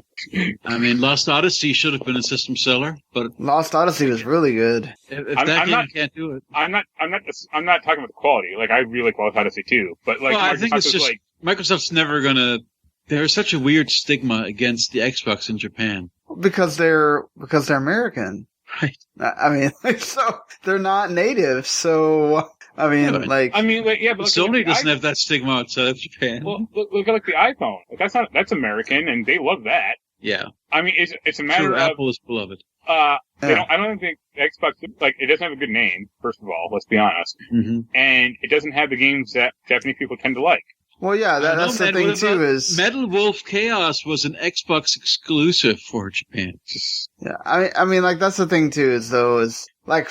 Okay, they try with Lost Odyssey and Blue Dragon, right? But it was almost like we're throwing you a bone. It's not like we're really trying here. It's just like, here's 2 games. Hope you just eat up the Xbox for this. They didn't sell, and then that was the end of the initiative. Yeah, and then of course you also Scalebound was supposed to be another one, and that got canned. It's like sucks. I love seeing the rumors that Microsoft is going to buy Platinum. It's like, over that guy's dead body will Microsoft buy Platinum. Yeah, I don't think so. Platinum's got too many, especially now that Tencent, it has their grasp on it as well. There's too many things involved there. But, I just feel like there's constant talk about how even Phil Spencer himself has said we're not done with getting more studios or whatever. Do they enter partnerships with a Koei Tecmo or a Sega? It could happen, especially Koei Tecmo, who, let's be honest, it's not, other than like Nioh, a lot of their stuff is not it's not, doing. That's because they don't bring shit over like Persona 5 Scramble. Yeah, exactly.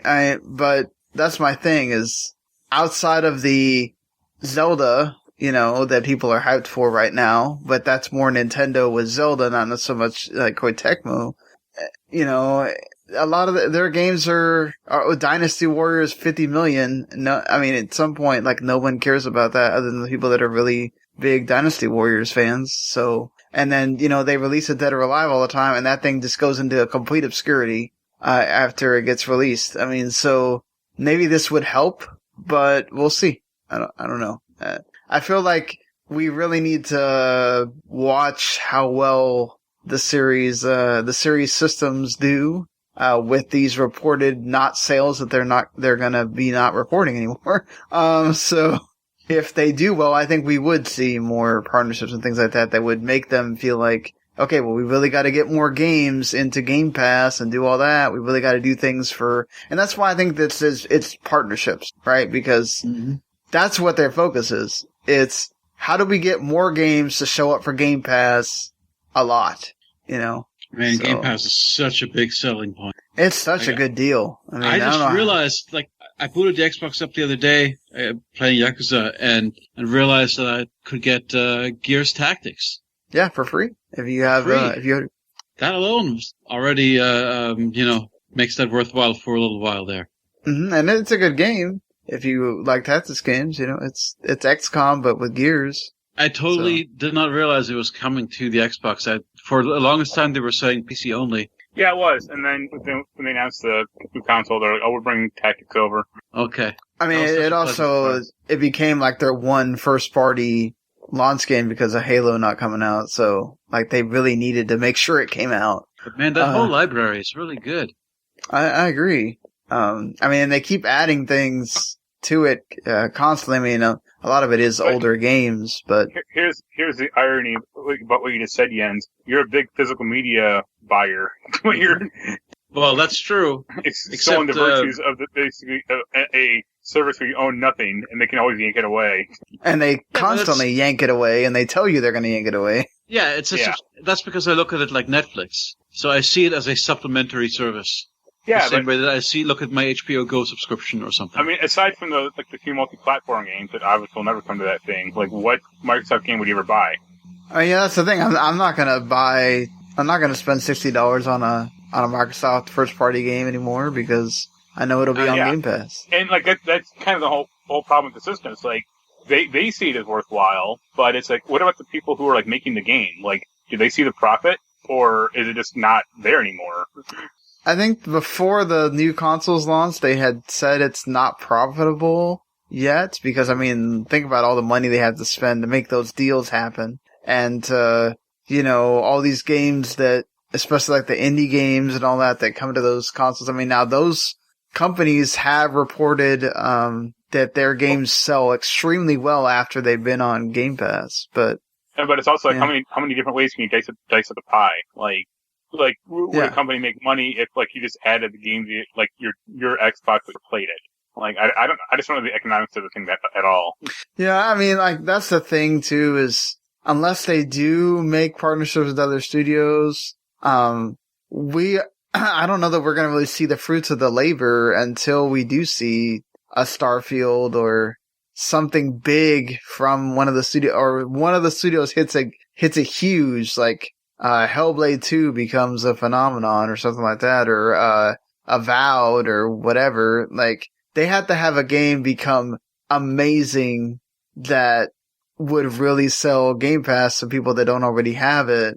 It'll be funny when Starlink hits Game Pass or Elder Scrolls 6. Yeah, that's the thing, is I think is if you do give it to to Sony and let them sell it for $70, or you go, hey, here, you can pay $15 and have this. And will that make people buy a Series S or something? Because now they can play it on there. The Series S is the perfect device for Game Pass.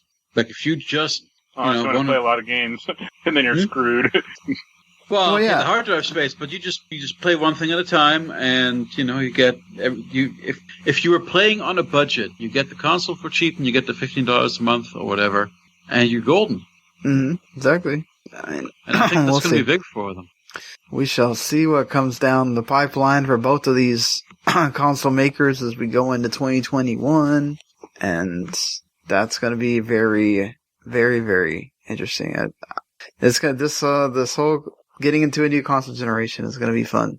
We'll see. I just like the fact that Microsoft is now being led by like gaming people that really seem to kind of have the foot forward, and they're trying to future-proof things with xCloud and think about how can we do this differently than the way we've been doing games for a while, and see if that route works for them, you know. And if it does, then hey, you know, maybe we are going to go that route where everything's going to be, we don't really need it. We're not going to have this. We're going to have consoles, but it's going to be more like what Microsoft said that they wanted to do, like Stadia, where you just Bluetooth your controller to the TV and then you have Game Pass and you get to pay whatever. So we'll see if that's how that works eventually. And one last thing that doesn't have to do with games, but hey, why not? Because it's beloved.